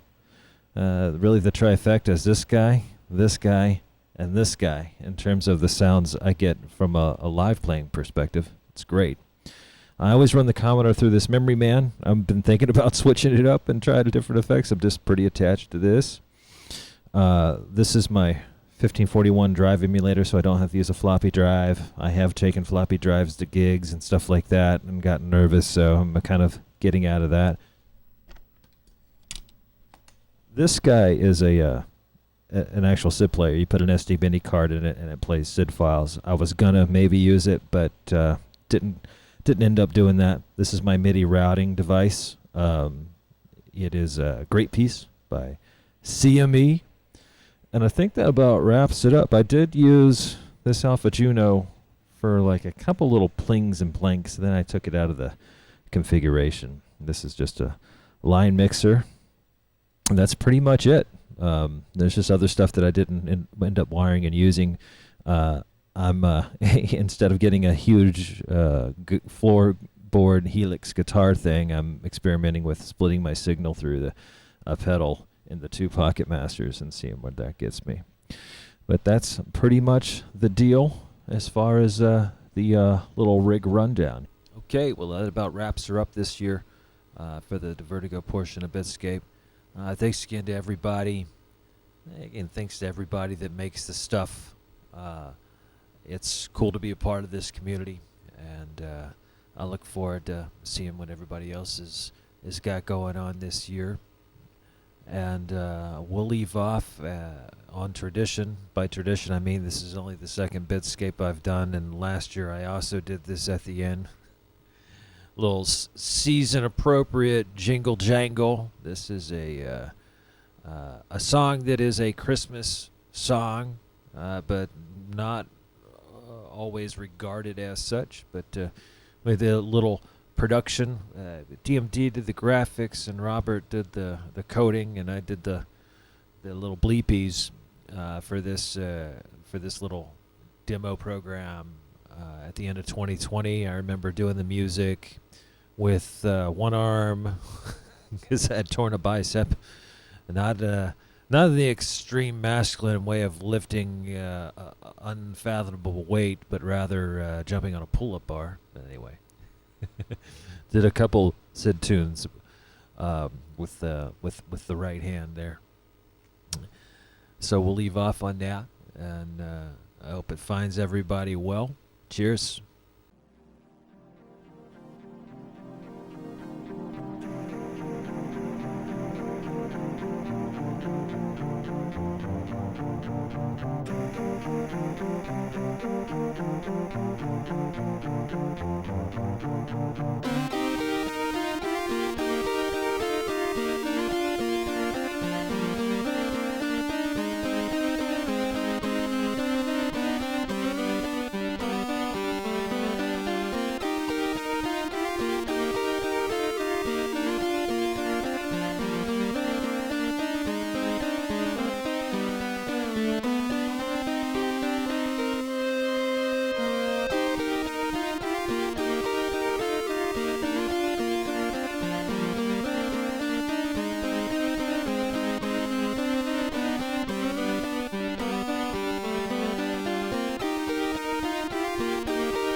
Let's see what happens. There you go.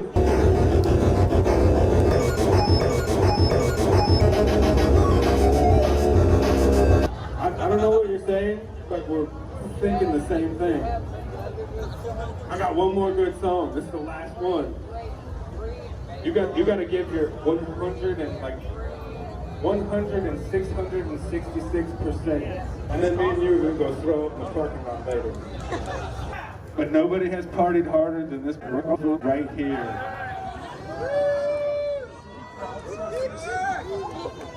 Love that girl, dude. Don't disrespect. I have been this guy quite a few times, so we're not going to disrespect that. I think it's called Dangerous.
All right, I want to thank Jim Drew again for co-hosting with me. It's always great to have you on board, man. Oh, thanks, man. I appreciate it. It's good to be back. And I want to thank all our Bit-Scape viewers out there around the world. This show is all about bringing chip music community together, and for the love of these vintage computers and consoles, you know, that we grew up with, and also the preservation of all these machines, because we got to preserve them as long as we can, really, for the future generations. And I feel like we're in that mode right now. We're preserving stuff right now, and hopefully all the, how many, 6 million, how many were sold? 30 million Commodores were built back in the days? 64? Yeah, how many were built back then? Well, they say between 12 and 17 million, somewhere in there. That's a lot of millions. So we got to preserve a lot of that. Yeah, it's a lot of, most of those. A lot of preservation required. That's a lot of floppy disks, man. All right, so, all right, I guess we're gonna wrap it up now for Bit-Scape 2025, and we will see you again next year. All right. See you later.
That's the gateway to Bit-Scape.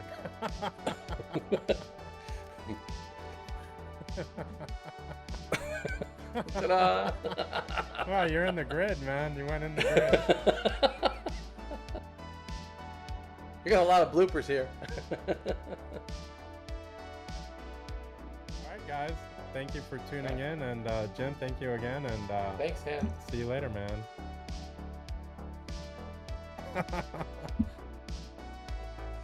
All right. All right, let me hit Okay. stop.